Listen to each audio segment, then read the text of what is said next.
Yes, first slide.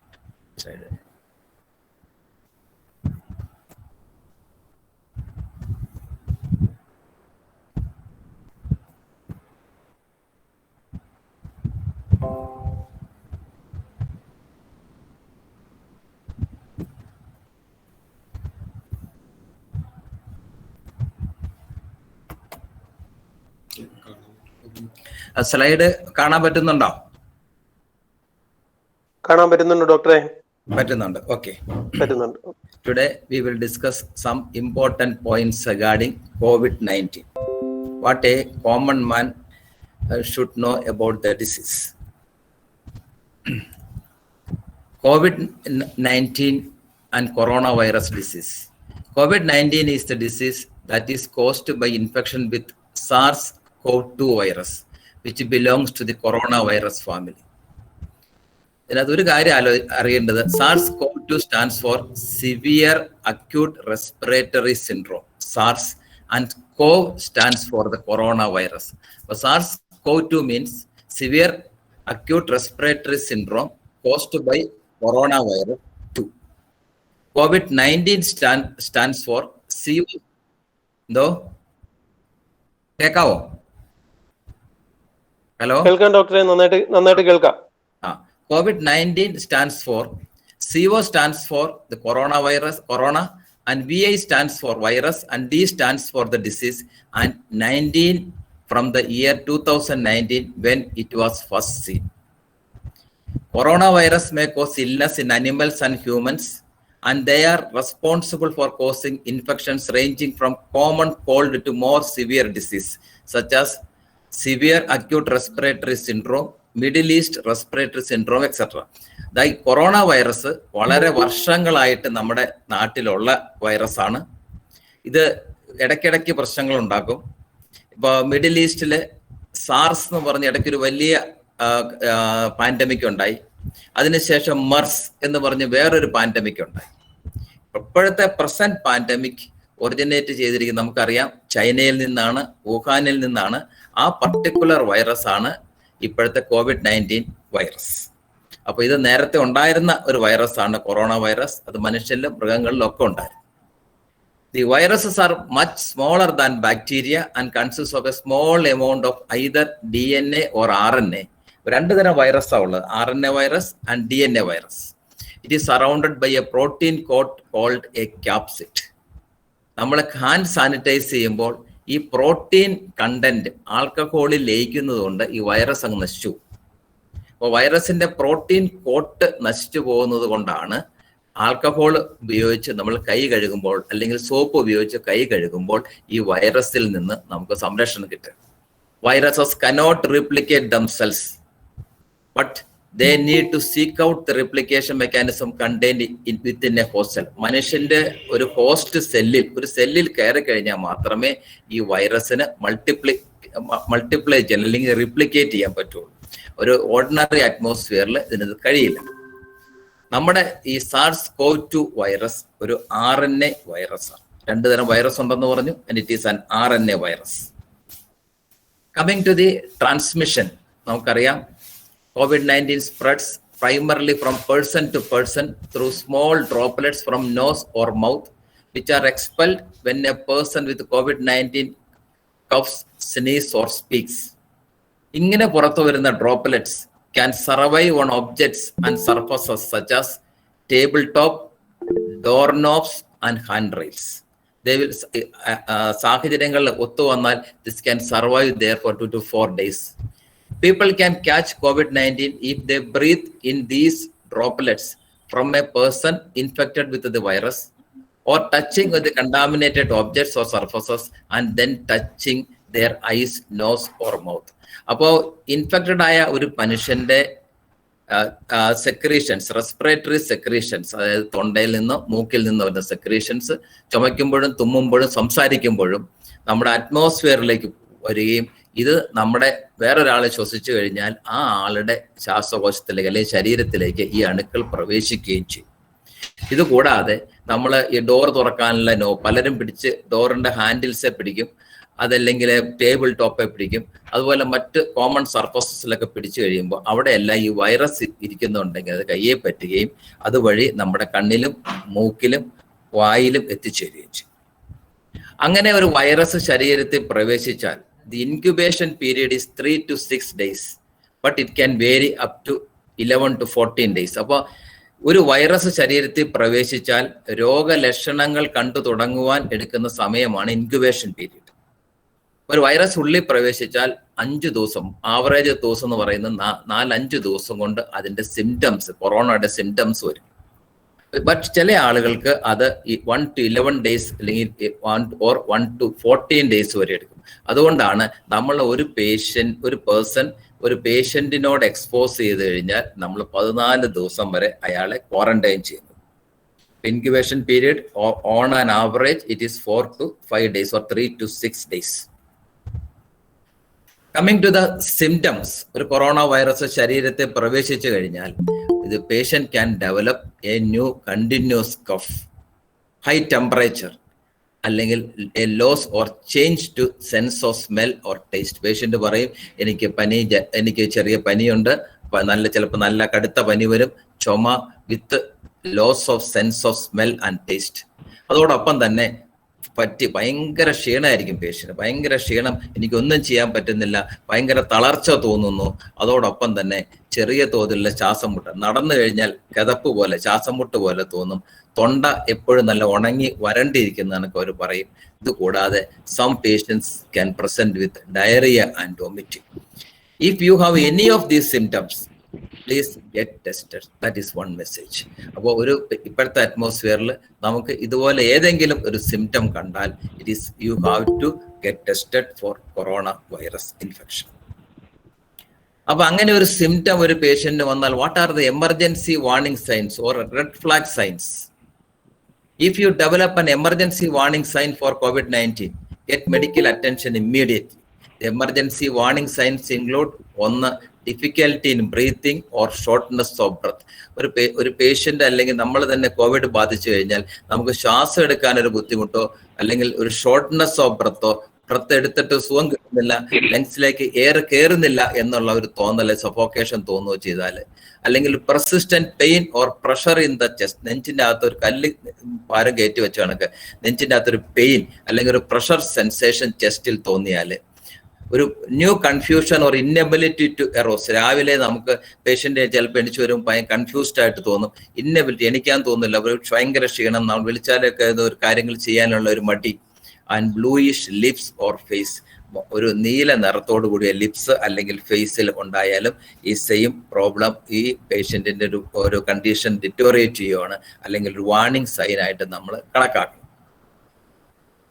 നമ്മള് Covid പേഷ്യൻസിനെ 3 category ആയിട്ടാണ് തിരിക്കുന്നത്. അതിൽ category 1 asymptomatic, category 2 mild symptoms, category 3 severe symptoms. Usually ഒരു 50% പേഷ്യൻസിനകത്ത് നമ്മളിപ്പോൾ കാണുന്നത് ഒരു എസിംപ്റ്റമാറ്റിക്, ചെറിയ മേലുവേദന, ശരീരത്തിനൊരു വേദന, തൊണ്ടയിലൊരു ഡ്രൈനെസ് അല്ലെങ്കിൽ ഒരു ക്ഷീണം, ഒന്നും ചെയ്യാൻ ഉത്സാഹമില്ലായ്മ, അത്രയും മാത്രമേ കാണുള്ളൂ 50% ഓഫ് പേഷ്യൻറ്റ്. കാറ്റഗറി 2 പേഷ്യന്റ് ഏകദേശം അത് കംസ് ടു അറൌണ്ട് 40% ആണ്. ആ 40% പേഷ്യന്റിന് തൊണ്ടവേദന, പനി, ചെറിയ ചുമ, ക്ഷീണം തുടങ്ങിയ സിംറ്റംസ് ആയിരിക്കും. സിവിയർ സിംറ്റംസ് കാണുന്ന ആൾക്കാർ, അവർക്ക് ശ്വാസം മുട്ടുണ്ടാവും, അവർക്ക് പലർക്കും അതിനകത്ത് തന്നെ ഒരു വിഭാഗത്തിന് ഓക്സിജന്റെ ആവശ്യം വരില്ല, ഇച്ചിരൂടെ കൂടിക്കഴിഞ്ഞാൽ ശ്വാസം മുട്ടുണ്ടാവും, പക്ഷെ അവർക്ക് ഓക്സിജൻ നമ്മൾ കൊടുക്കേണ്ടി വരും. പിന്നെയുള്ള ഒരു വിഭാഗം എന്ന് പറയുന്നത് category C, very critical patient ആണ്, അവർക്ക് ശ്വാസം മുട്ടുണ്ട്, ശ്വാസം കയറില്ല, ഓക്സിജൻ സാച്ചുറേഷൻ വല്ലാതെ കുറയും, അവർക്ക് വെന്റിലേറ്ററി സപ്പോർട്ട് നമ്മൾ കൊടുക്കേണ്ടി വരും. ഇങ്ങനെയൊക്കെ ആണെങ്കിൽ നമ്മൾ പല തെറ്റിദ്ധാരണകളും നമ്മുടെ ഇടയിലുണ്ട്. അതിൽ ഒന്നാമത്തെ ഒരു കാര്യം, are hand sanitisers are safe for everyone, can it be used often, തെരുതെരെ ഉപയോഗിക്കാൻ പറ്റും. Hand sanitizers can be used very often. An alcohol-based sanitizer does not create antibiotic resistance. ആൾക്കാരുടെ തോന്നലാണ് എപ്പോഴും ആൽക്കഹോൾ സാനിറ്റൈസർ ഉപയോഗിച്ചാൽ ആന്റിബയോട്ടിക് റെസിസ്റ്റൻസ് ഡെവലപ്പ് ചെയ്യും. വാട്സാപ്പിൽ കൂടെ ഇടയ്ക്കിടയ്ക്ക് ഈ മെസ്സേജ് വരുന്നത് കൊണ്ട് ഞാൻ ആഡ് ചെയ്ത. Unlike other antiseptics and antibiotics, pathogens or harmful germs do not seem to develop resistant to alcohol-based sanitizers because ഈ അണുക്കളുടെ തന്നെ സർഫസ് പ്രോട്ടീൻ അങ്ങ് ലയിച്ചു പോകുന്നത് കൊണ്ട് പിന്നെ ഈ വൈറസ് ജീവനോട് ഇരിക്കില്ലാത്തത് കൊണ്ട് അതിന് റെസിസ്റ്റൻസ് ഡെവലപ്പ് ചെയ്യില്ല.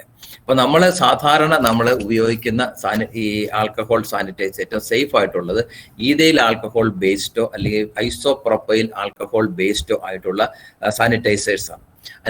ചിലതിനകത്ത് ഹൈഡ്രജൻ പെറോക്സൈഡും കൂടെ ആഡ് ചെയ്തിട്ടുണ്ട്, ചിലതിനകത്ത് ക്ലോർഹെക്സൈഡിനും ഉണ്ട്. പക്ഷെ ഇങ്ങനെ സേഫ് ആയിട്ടുള്ള നല്ല കമ്പനിയുടെ ഈ സാനിറ്റൈസേഴ്സ് ഉപയോഗിച്ചു കഴിഞ്ഞാൽ സാധാരണഗതിയിൽ ഒരു റിയാക്ഷനും ഇതേവരെ റിപ്പോർട്ട് ചെയ്തിട്ടില്ല.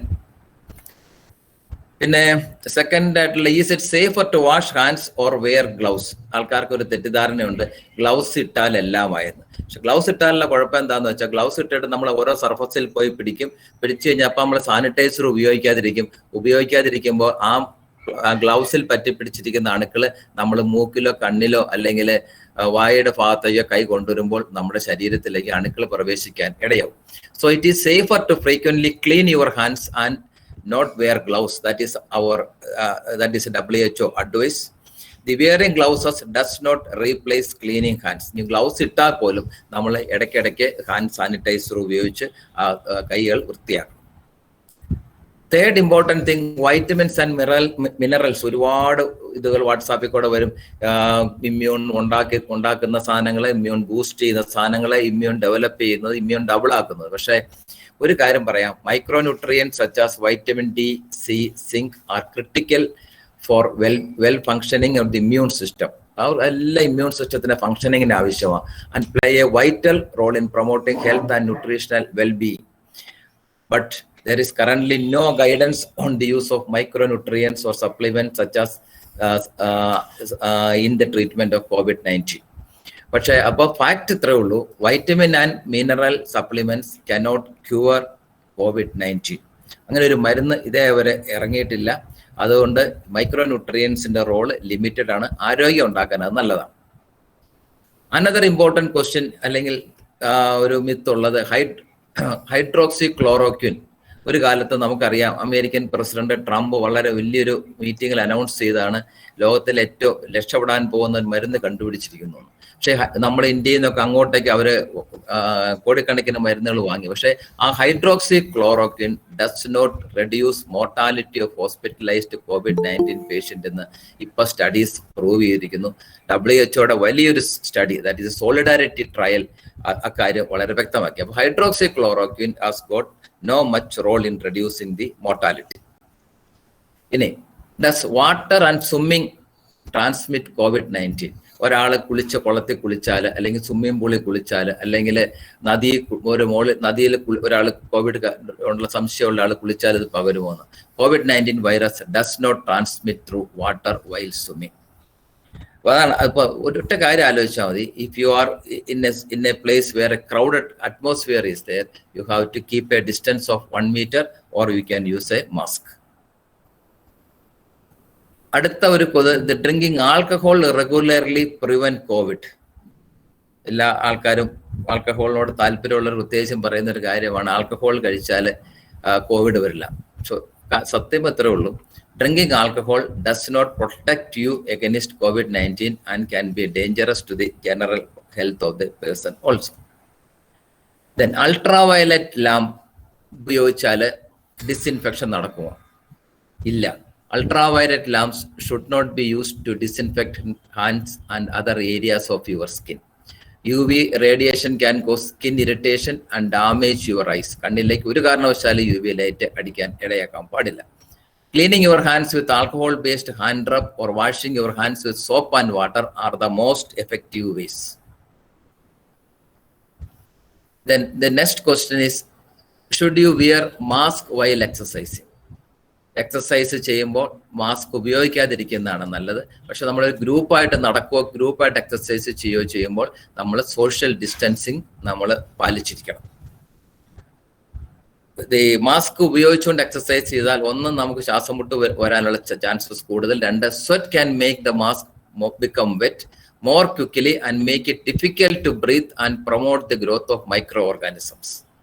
The important preventive measure during exercise is to maintain physical distance of at least 1 meter from others. Mask ധരിച്ചാൽ വിയർപ്പ് കൊണ്ടും വരുന്ന സെക്രീഷൻസ് കൊണ്ടും മാസ്ക് സോക്ക് ചെയ്യപ്പെടും. അങ്ങനെ സോക്ക് ചെയ്യുന്ന മാസ്കിനകത്തോടെ പിന്നെയും ശ്വസിക്കാൻ ബുദ്ധിമുട്ട് വരും. And it promotes the growth of microorganisms. ഇനി we will see some points regarding quarantine protocol. അപ്പൊ നമ്മൾ എപ്പോഴും ഒരാൾ എക്സ്പോസ് ചെയ്ത് കഴിഞ്ഞാൽ അല്ലെങ്കിൽ ഒരാൾക്ക് കോവിഡ് വന്നാൽ അയാളെ നമ്മൾ മാറ്റി പാർപ്പിക്കും. Let us see what are the government guidelines. A contact in the context of COVID-19 is, ഒരു കോണ്ടാക്ട് വന്നു അല്ലെങ്കിൽ ഒരു പേഷ്യന്റിന് നമ്മൾ ഒരാൾക്ക് ഒരു കോണ്ടാക്ട് ഉണ്ടായി എന്ന് പറയണമെങ്കിൽ a person living in the same household as a COVID-19 case. COVID-19 ഉള്ള ഒരു പേഷ്യന്റിന്റെ കൂടെ അതേ വീട്ടിൽ താമസിക്കുന്ന ആൾക്കാണ്. A person having had direct physical contact with a COVID-19 case or his or her infectious secretions without recommended personal protective equipment or with a possible breach of PPE, that is personal protection equipment. അപ്പോൾ ഒരാള് ഒരു COVID-19 പേഷ്യന്റിനോട് close physical contact വരികയും ആ സമയം അല്ലെങ്കിൽ അയാളുടെ എന്തെങ്കിലും infectious സെക്രീഷനുമായിട്ട് contact വന്നാൽ ആ പേഴ്സണെ നമ്മൾ ഒരു COVID-19 കോണ്ടാക്ട് ആയിട്ട് കണക്കാക്കി ക്വാറന്റൈൻ ചെയ്യും. A person who was in A closed environment or had a face-to-face contact with a COVID-19 case at a distance of within 1 meter, including air travel or car travel, it can be considered as a contact case of COVID-19. അപ്പോൾ physical contact, സെക്രീഷണൽ contact, ഒരു വീട്ടിൽ തന്നെ താമസിക്കുന്ന ഒരാൾക്ക് COVID-19 വന്നാൽ ഒരു closed എൻവയറോൺമെന്റിൽ ഇരുന്ന് നമ്മൾ സംസാരിച്ച് ഒരു COVID-19 പേഷ്യന്റോട് കോണ്ടാക്ട് വന്നാൽ അല്ലെങ്കിൽ ഒരു ഫേസ് ടു ഫേസ് കോണ്ടാക്ട് കാറിലോ എയർ ട്രാവലിലോ ക്ലോസ് കോണ്ടാക്ട് വന്നാൽ. Then coming to the home isolation. ആരെയൊക്കെ ഹോം ഐസൊലേഷൻ ചെയ്യാം, ആരെയൊക്കെ നമ്മൾ ക്വാറന്റൈൻ കേന്ദ്രത്തിലേക്ക് അയക്കണം. A patient should be clinically assigned as mild asymptomatic case by the treating medical officer. ഒരു ഞാൻ ആദ്യം പറഞ്ഞതുപോലെ ഒരു മൈൽഡ് കേസ് asymptomatic കേസ് ആണെങ്കിൽ ഹോം ക്വാറന്റൈൻ മതി. Such cases should have requisite facility at their residence for self-isolation and for quarantine in the family contacts. പക്ഷെ എപ്പോഴും നമ്മൾ ഓർക്കണം, ഒരാള് വീട്ടിൽ നമ്മൾ ക്വാറന്റൈൻ ചെയ്യുമ്പോൾ നമുക്ക് എപ്പോഴാണ് നമ്മുടെ അസുഖം വേഴ്സൺ ചെയ്യണമെന്നോ അല്ലെങ്കിൽ എന്തെങ്കിലും പുതിയ സിംറ്റം വരുന്നതെന്നോ അല്ലെങ്കിൽ ഒരു അസുഖം ഇതുമായിട്ട് ബന്ധമില്ലാത്തൊരു അസുഖം വന്നാലോ നമുക്ക് ഹോസ്പിറ്റൽ സൗകര്യവും അല്ലെങ്കിൽ മെഡിക്കൽ കെയറും കിട്ടാൻ ഏറ്റവും അടുത്തുള്ള നമ്മുടെ മെഡിക്കൽ ഓഫീസറെ ഇൻഫോം ചെയ്തിരിക്കണം. ആ മെഡിക്കൽ ഓഫീസറും അവിടുത്തെ ഹെൽത്ത് സ്റ്റാഫുമായിട്ട് നിരന്തരമായ ഒരു കോണ്ടാക്ട് വെച്ചിരിക്കണം. അതല്ലെങ്കിൽ 1056 വിളിക്കാൻ ആ നമ്പറെങ്കിലും നമ്മൾ സേവ് ചെയ്ത് വെക്കണം. A caregiver should be available to provide a care in 24/7. ഇപ്പൊ 24 മണിക്കൂറും കെയർ കൊടുക്കാനുള്ള ഒരു കെയർ പ്രൊവൈഡർ, അത് ഒരാളെ തന്നെ നിശ്ചയിക്കണം. A communication link between the caregiver and the hospital is a prerequisite for the entire duration of home isolation. നമ്മൾ പറഞ്ഞു ആ കെയർ ഗീവർ ഈ ആശുപത്രിയായിട്ട് എപ്പോഴും ഒരു നിരന്തര സമ്പർക്കത്തിലിരിക്കണം.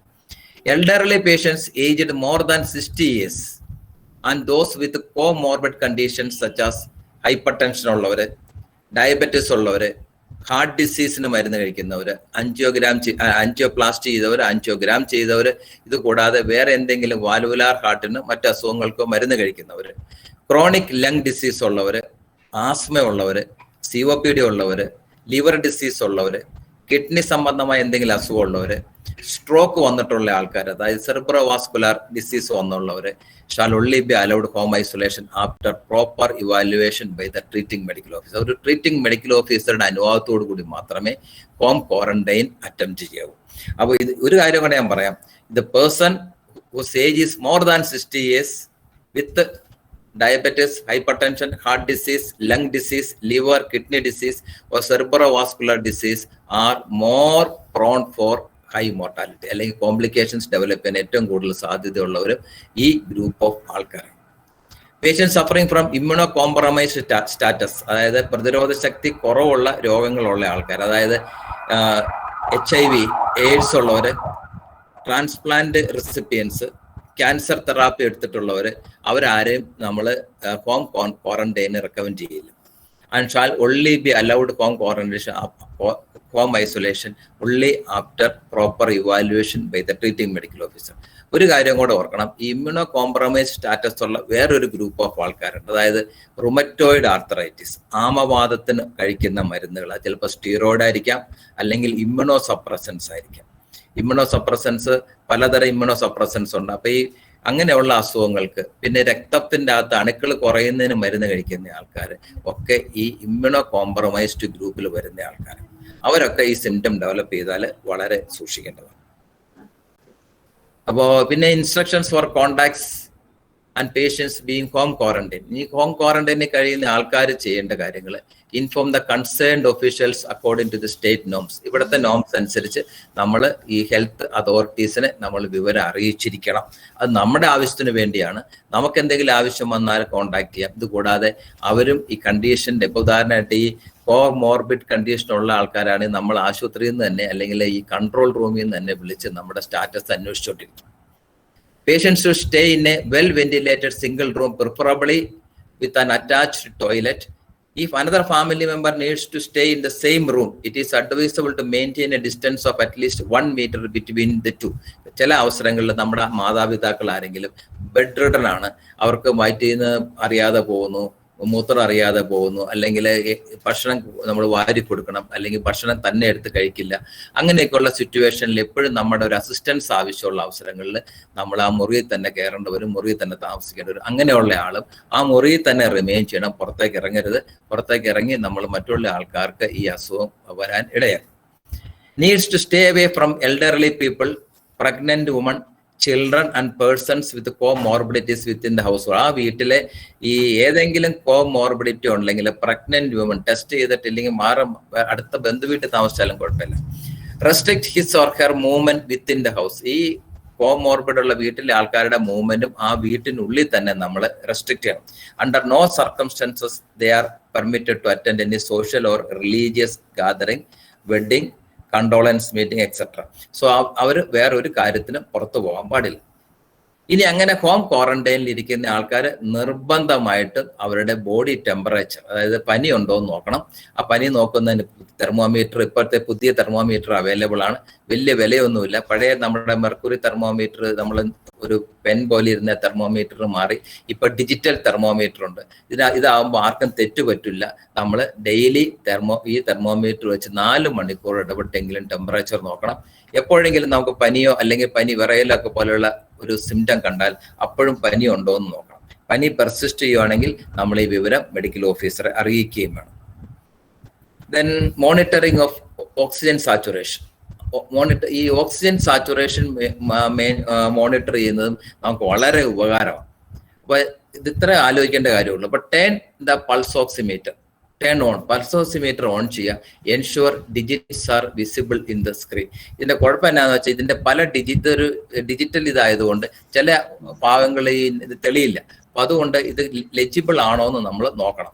Insert middle finger correctly within the oximeter. Normal SpO2 should be 95% or more than that. ഒരു 95 to 98, 99, ചില ആൾക്കാർക്കൊക്കെ 100 വരെ കാണാം. അത് 95% ഈസ് ദ കട്ട് ഓഫ്. ഇനി ഓക്സിജൻ സാച്ചുറേഷൻ 95 താഴെയാണെങ്കിൽ the person should be immediately refer to the supervisor or the medical officer. വിരൽ വെക്കുന്നതിന് മുമ്പ് clean the finger with sanitizer or alcohol based wipe for every person before use. അതായത് പല ആൾക്കാർ മാറി മാറി ഉപയോഗിക്കുകയാണെങ്കിൽ ഓരോ പ്രാവശ്യം നമ്മൾ ആൽക്കഹോൾ ബേസ്ഡ് സാനിറ്റൈസർ ഉപയോഗിക്കണം. ഏറ്റവും അത്യാവശ്യമായിട്ട് ആലോചിക്കേണ്ട ഒരു കാര്യം, പ്രത്യേകിച്ച് സ്ത്രീകള്, to avoid wrong reading, do not test on finger with nail polish. Nail polish ഇട്ട ഫിംഗർ വെച്ചിട്ട് നമ്മൾ ഒരിക്കലും ഈ സാച്ചുറേഷൻ നോക്കരുത്. നോക്കുമ്പോൾ you will get A wrong reading. അപ്പോൾ ഇനിയുള്ള കാര്യങ്ങളൊക്കെ നിങ്ങൾക്ക് അറിയാവുന്ന കാര്യങ്ങളാണ്. ആൽക്കഹോൾ ബേസ്ഡ് സാനിറ്റൈസർ ഉപയോഗിക്കണം. പിന്നെ പേഷ്യന്റ് സ്വന്തമായിട്ട് അയാൾക്ക് ഒരു പ്രത്യേക ഡിഷും ഡ്രിങ്കിങ് ഗ്ലാസും കപ്പും ഒക്കെ വെക്കണം. Wear surgical mask all the time. Mask used with patients അല്ലെങ്കിൽ കെയർ കൊടുക്കുന്ന ആൾക്കാരുടെ മാസ്കുകൾ നമ്മൾ ഡിസ്ഇൻഫെക്ട് ചെയ്യണം. ഡിസ്ഇൻഫെക്ട് ചെയ്യാൻ ഏറ്റവും നല്ല സൊല്യൂഷൻ ബ്ലീച്ച് സൊല്യൂഷനാണ്. നമുക്ക് ഓരോ ദിവസവും വീട്ടിൽ ഉണ്ടാക്കി വെച്ചത് ഉപയോഗിക്കരുത്. അല്ലെങ്കിൽ 1% സോഡിയം ഹൈപ്പോക്ലോറൈഡ് സൊല്യൂഷനാണ് ഏറ്റവും നല്ലത്. Then disposed either by burning or deep burial. അത് നമുക്ക് ചെയ്യാവുന്ന കാര്യമുള്ളൂ. അപ്പോൾ ഒറ്റ കാര്യം ഓർത്തോണം, ഈ വീട്ടിൽ നമ്മൾ പേഷ്യന്റിനെ ഉപയോഗിച്ചതും അല്ലെങ്കിൽ കെയർ ഗീവർ ഉപയോഗിച്ചതുമായ മാസ്കുകൾ ഡിസിൻഫെക്ട് ചെയ്യണം, അല്ലാതെ വലിച്ചെറിയരുത്. അതിന് ബ്ലീച്ച് സൊല്യൂഷൻ 5% അല്ലെങ്കിൽ സോഡിയം ഹൈപ്പോക്ലോറൈഡ് സൊല്യൂഷനോ ആണ് ബെസ്റ്റ്. അതിന് ശേഷം കത്തിച്ച് കളയോ അല്ലെങ്കിൽ അത് കുഴിച്ച് മൂടുകയോ ചെയ്യാം.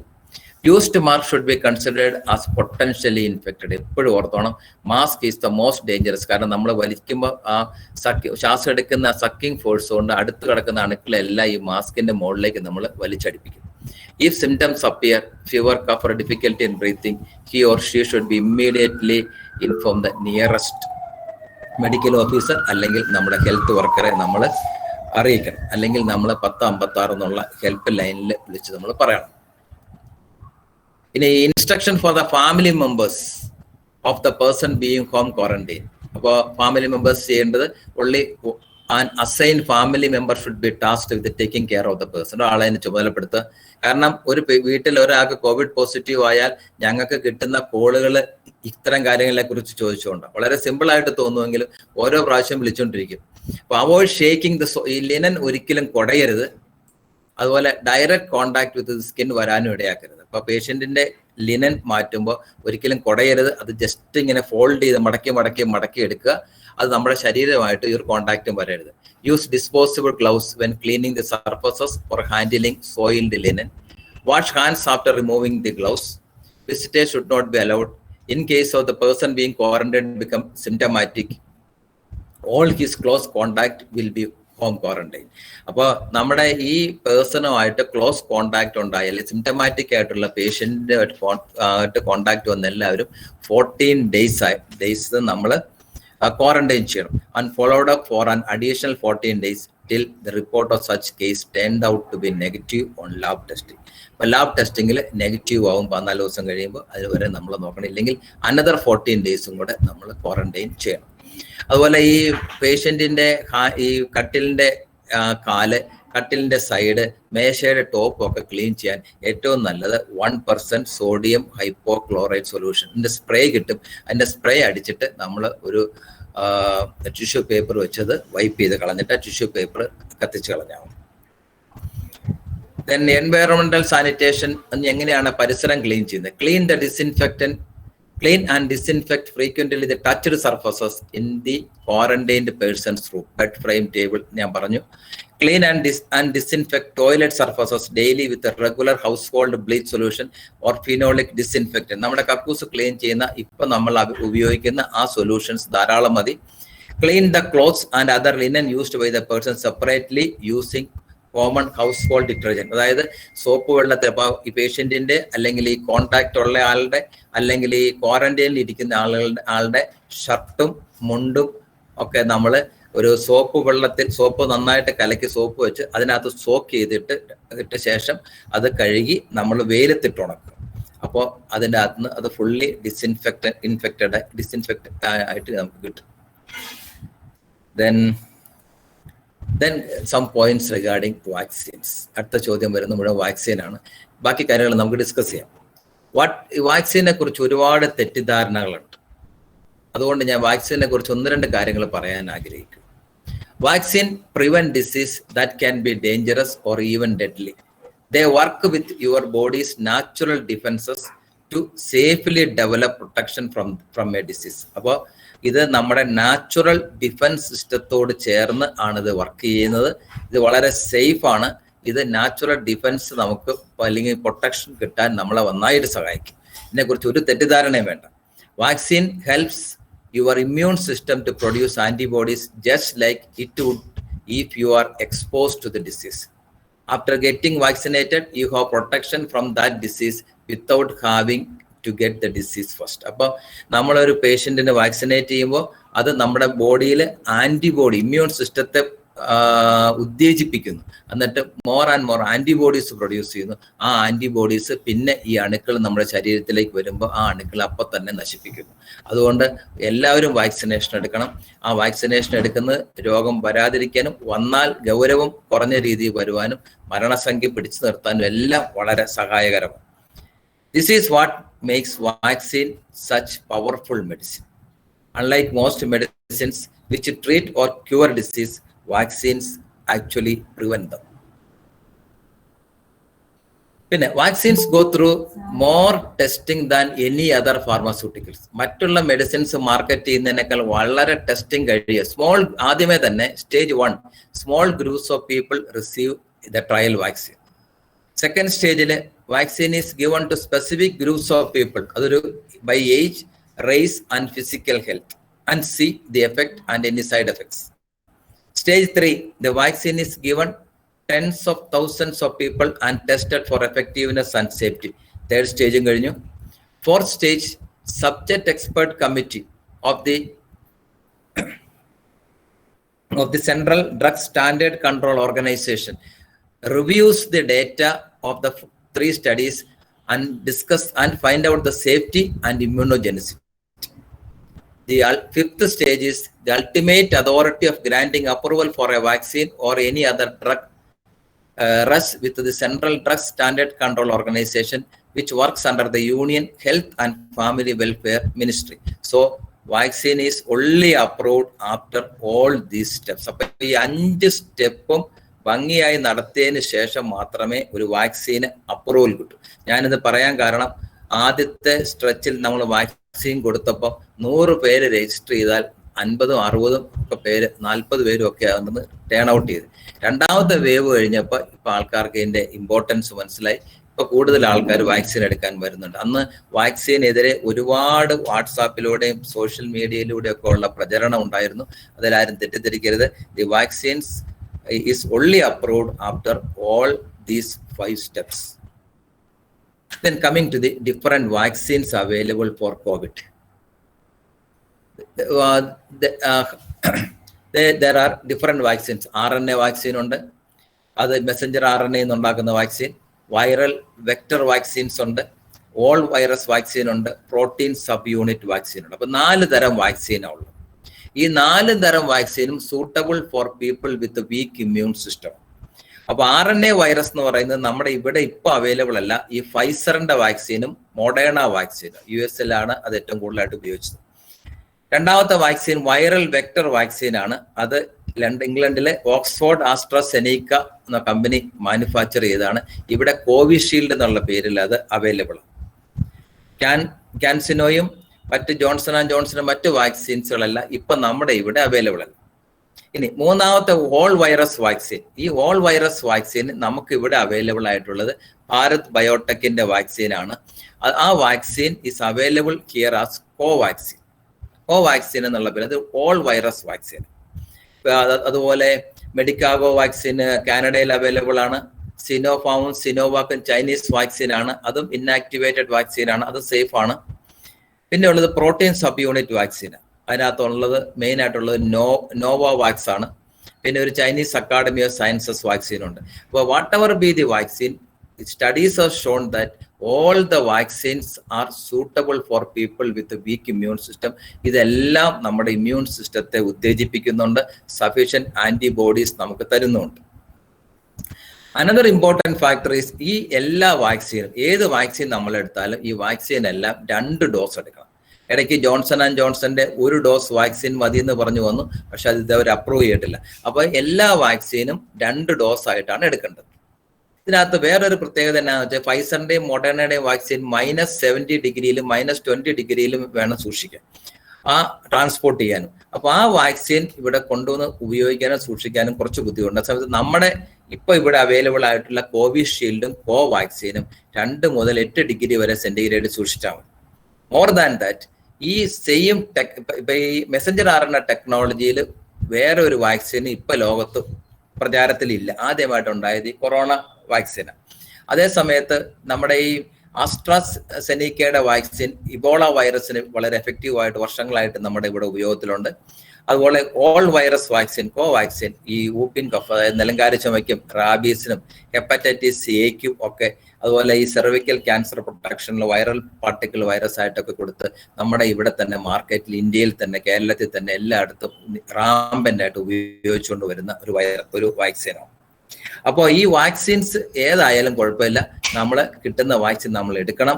എടുത്തേ പറ്റൂ.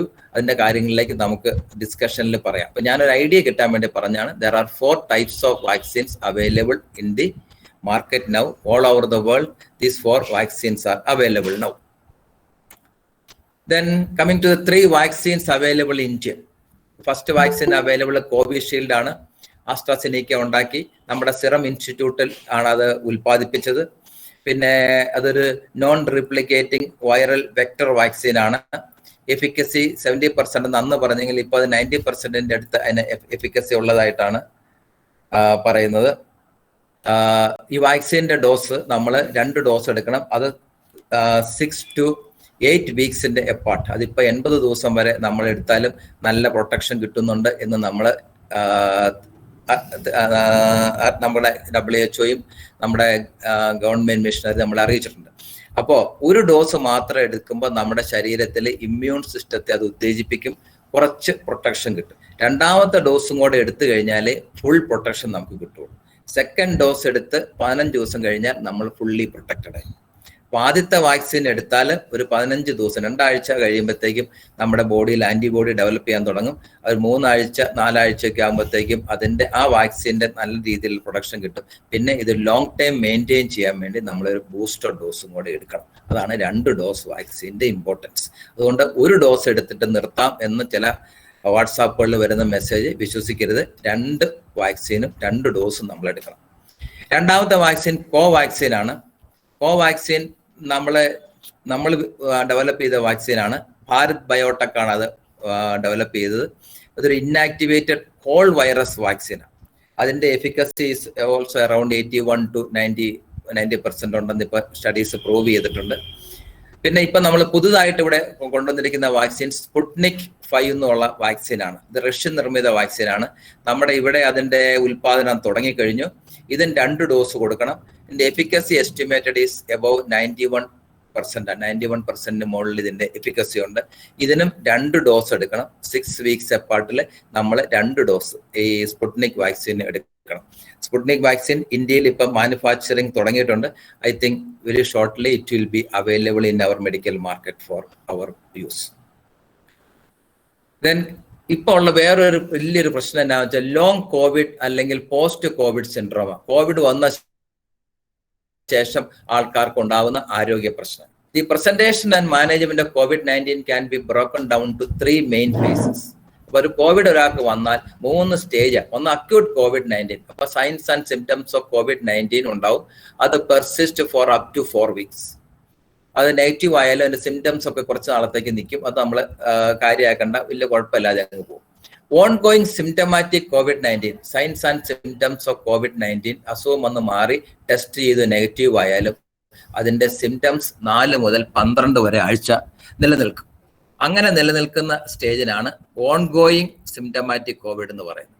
ഇനി പോസ്റ്റ് COVID-19 എന്ന് പറഞ്ഞാൽ signs and symptoms that develop during or after an infection with COVID-19 continue for more than 12 weeks and are not explained by an alternative diagnosis. അപ്പോൾ COVID-19 വന്ന ഒരാൾക്ക് കോവിഡ് ടെസ്റ്റ് ചെയ്തു, നെഗറ്റീവായി, 14 ഡേയ്സ് കഴിഞ്ഞു, 14 ദിവസം ക്വാറന്റൈനിൽ വീണ്ടും ഇരുന്നു. അങ്ങനെ പുറത്തിറങ്ങാൻ നോക്കുമ്പോഴും നമുക്ക് പിന്നെയും സൈൻസ് ആൻഡ് സിംറ്റംസ് പേഷ്യന്റിന് ഉണ്ടായാൽ ആ സൈൻസ് ആൻഡ് സിംറ്റംസ് വേറെ മറ്റു രോഗങ്ങൾ കൊണ്ടല്ല എന്ന് നമ്മൾ പ്രൂവ് ചെയ്യുകയും ചെയ്താൽ നമുക്കതിനെ പോസ്റ്റ് കോവിഡ് സിൻഡ്രോം എന്ന് വിളിക്കാം. പോസ്റ്റ് കോവിഡ് സിൻഡ്രോം ഇപ്പോൾ ഒരു വലിയ പ്രശ്നമാണ്. ഒരുപാട് രോഗികളെ നമ്മളിവിടെ ചികിത്സിച്ച് ഡിസ്ചാർജ് ചെയ്ത് പോയവർ തിരിച്ചു വരുന്നുണ്ട്. അതിലേക്ക് നമുക്ക് വരാം. അത് നമ്മൾ അറിഞ്ഞിരിക്കേണ്ട ഒരു കാര്യമാണ്. ഈ ലോങ് കോവിഡ്, ഈ സിംറ്റംസ് എല്ലാം കൂടെ കൂടി ഇപ്പൊ നമ്മൾ അതിന് പുതിയ പേര് കൊടുത്തു, long COVID syndrome. Long post COVID മാറ്റി long COVID has been commonly used to describe signs and symptoms that continue or develop after acute COVID-19. It includes both ongoing symptomatic COVID-19. അപ്പോൾ 4 ആഴ്ചയ്ക്ക് ശേഷം 12 ആഴ്ച വരെ സമയങ്ങളിലോ അല്ലെങ്കിൽ 12 ആഴ്ച കഴിഞ്ഞിട്ടോ ഉണ്ടാകുന്ന സിംറ്റംസ്, ഈ മേലുവേദന, പനി, ശ്വാസം മുട്ട്, നടക്കാൻ ബുദ്ധിമുട്ട്, ജോലി ചെയ്യാൻ ബുദ്ധിമുട്ട്, നെഞ്ചുവേദന, നെഞ്ചിൽ സഫോക്കേഷൻ, ഈ സിംറ്റംസ് എല്ലാം നമ്മൾ ഈ കൂടെ നമ്മൾ പെടുത്തിയിരിക്കുന്നു. But signs and symptoms that develop during the disease or following an infection consistent with COVID-19 which continue for more than 12 weeks and are not explained by an alternative diagnosis. Covid കഴിഞ്ഞു, പേഷ്യൻറ്റിന് നെഞ്ചിൽ വേദന തുടങ്ങുന്നു, അത് വേറൊരു അസുഖം കൊണ്ടല്ല എന്നുള്ള ടെസ്റ്റൊക്കെ ചെയ്ത് നോക്കി കഴിഞ്ഞിട്ടും ഡോക്ടർക്ക് കണ്ടുപിടിക്കാൻ പറ്റുന്നില്ല എങ്കിൽ we call it as long COVID syndrome. It usually presents with clusters of symptoms often overlapping, which can fluctuate and change over time and can affect any system of the body. ശരീരത്തിലെ ഏത് സിസ്റ്റത്തെയും affect ചെയ്യും. Will come to it. Then എന്തൊക്കെയാണ് ആ symptom? Most common symptom ഒന്ന് fatigue, general and post-exertional fatigue. 90%, more than 90% of the patient who had a COVID disease, especially at the age of above 50, a patient will come with the post-exertional fatigue. എൻ്റെ ഡോക്ടറെ എനിക്ക് ഒരു step പോലും വെക്കാൻ പറ്റുന്നില്ല, ഞാൻ first floor പോലും വീട്ടിൽ കയറാൻ പറ്റുന്നില്ല, ഞാൻ ബെഡ്റൂം താഴത്തേക്കാക്കി, എനിക്ക് വെള്ളം കോരി ഒഴിച്ച് കുളിക്കാൻ പറ്റുന്നില്ല, ഞാൻ നീന്തി കുളിച്ചുകൊണ്ടിരുന്നത് ഇപ്പം എനിക്ക് നീന്താനോ കുളിക്കാനോ പറ്റുന്നില്ല, എനിക്കൊരു ചെറിയൊരു 3 കിലോ അരി പോലും വാങ്ങിച്ച് തൂക്കി പിടിച്ചുകൊണ്ട് വരാൻ പറ്റില്ല, അപ്പോഴത്തേക്ക് ഞാൻ കിതയ്ക്കുന്നു, ഭയങ്കര എനിക്കൊന്നും ജോലി ചെയ്യാൻ പറ്റുന്നില്ല. അതാണ് അവരുടെ മെയിൻ ആയിട്ടുള്ള കംപ്ലൈൻറ്റ്. ദെൻ ചിലർക്ക് റെസ്പിറേറ്ററി സിംറ്റംസ് ആയിരിക്കും. അപ്പോൾ ഷോർട്ട്നെസ് ഓഫ് ബ്രത്ത്, ഇതാണ് another commonest symptom. 81% of the people നടക്കുമ്പോൾ ഭയങ്കര കഥപ്പ്, സഫോക്കേഷൻ, എനിക്ക് ഒരു അടി പോലും മുന്നോട്ട് വയ്ക്കാൻ പറ്റുന്നില്ല. അവർക്ക് പെർസിസ്റ്റന്റ് കഫ്, ചുമ, ഇടയ്ക്ക് ഇങ്ങനെ ചുമച്ചുകൊണ്ടേയിരിക്കും, അവരുടെ ചുമ നിൽക്കില്ല, ത്രോട്ടിൽ ഇറിറ്റേഷൻ. ദെൻ മസ്കുലോസ്കെലിറ്റൽ, അത് ബോഡി പെയിനാ, മെയിൻലി മസിൽ പെയിൻ, തൊടയുടെ മസിലിന്, ഈ നെഞ്ചിന്റെ മസിലിന്, പുറത്തെ മസിലിന് ഒക്കെ ഭയങ്കര പെയിനും ഭയങ്കര ഫറ്റീഗും. നമുക്ക് നടക്കാൻ പറഞ്ഞാൽ എൻ്റെ ഡോക്ടറെ 3-4 മിനിറ്റ് നടക്കുമ്പോഴത്തേക്കും മസിലൊക്കെ അങ്ങ് കുഴഞ്ഞു പോവുക എന്നുള്ളതായിരിക്കും അവരുടെ മെയിൻ കംപ്ലൈൻറ്റ്. മസിലുകൊണ്ട് നടക്കാൻ പറ്റുന്നില്ല. ഈവൻ എനിക്ക് ഇന്ത്യൻ ക്ലോസറ്റ് പോലുള്ള കക്കൂസിൽ അല്ലെങ്കിൽ യൂറോപ്യൻ ക്ലോസറ്റ് കക്കൂസിലോ ഇരുന്നിട്ട് എണിക്കാൻ ബുദ്ധിമുട്ട്, കസേരയിൽ ഇരുന്നിട്ട് എണിക്കാൻ ബുദ്ധിമുട്ട്, അങ്ങനെയുള്ള സിംറ്റംസ് എല്ലാം പേഷ്യൻറ്റിനുണ്ടാവും.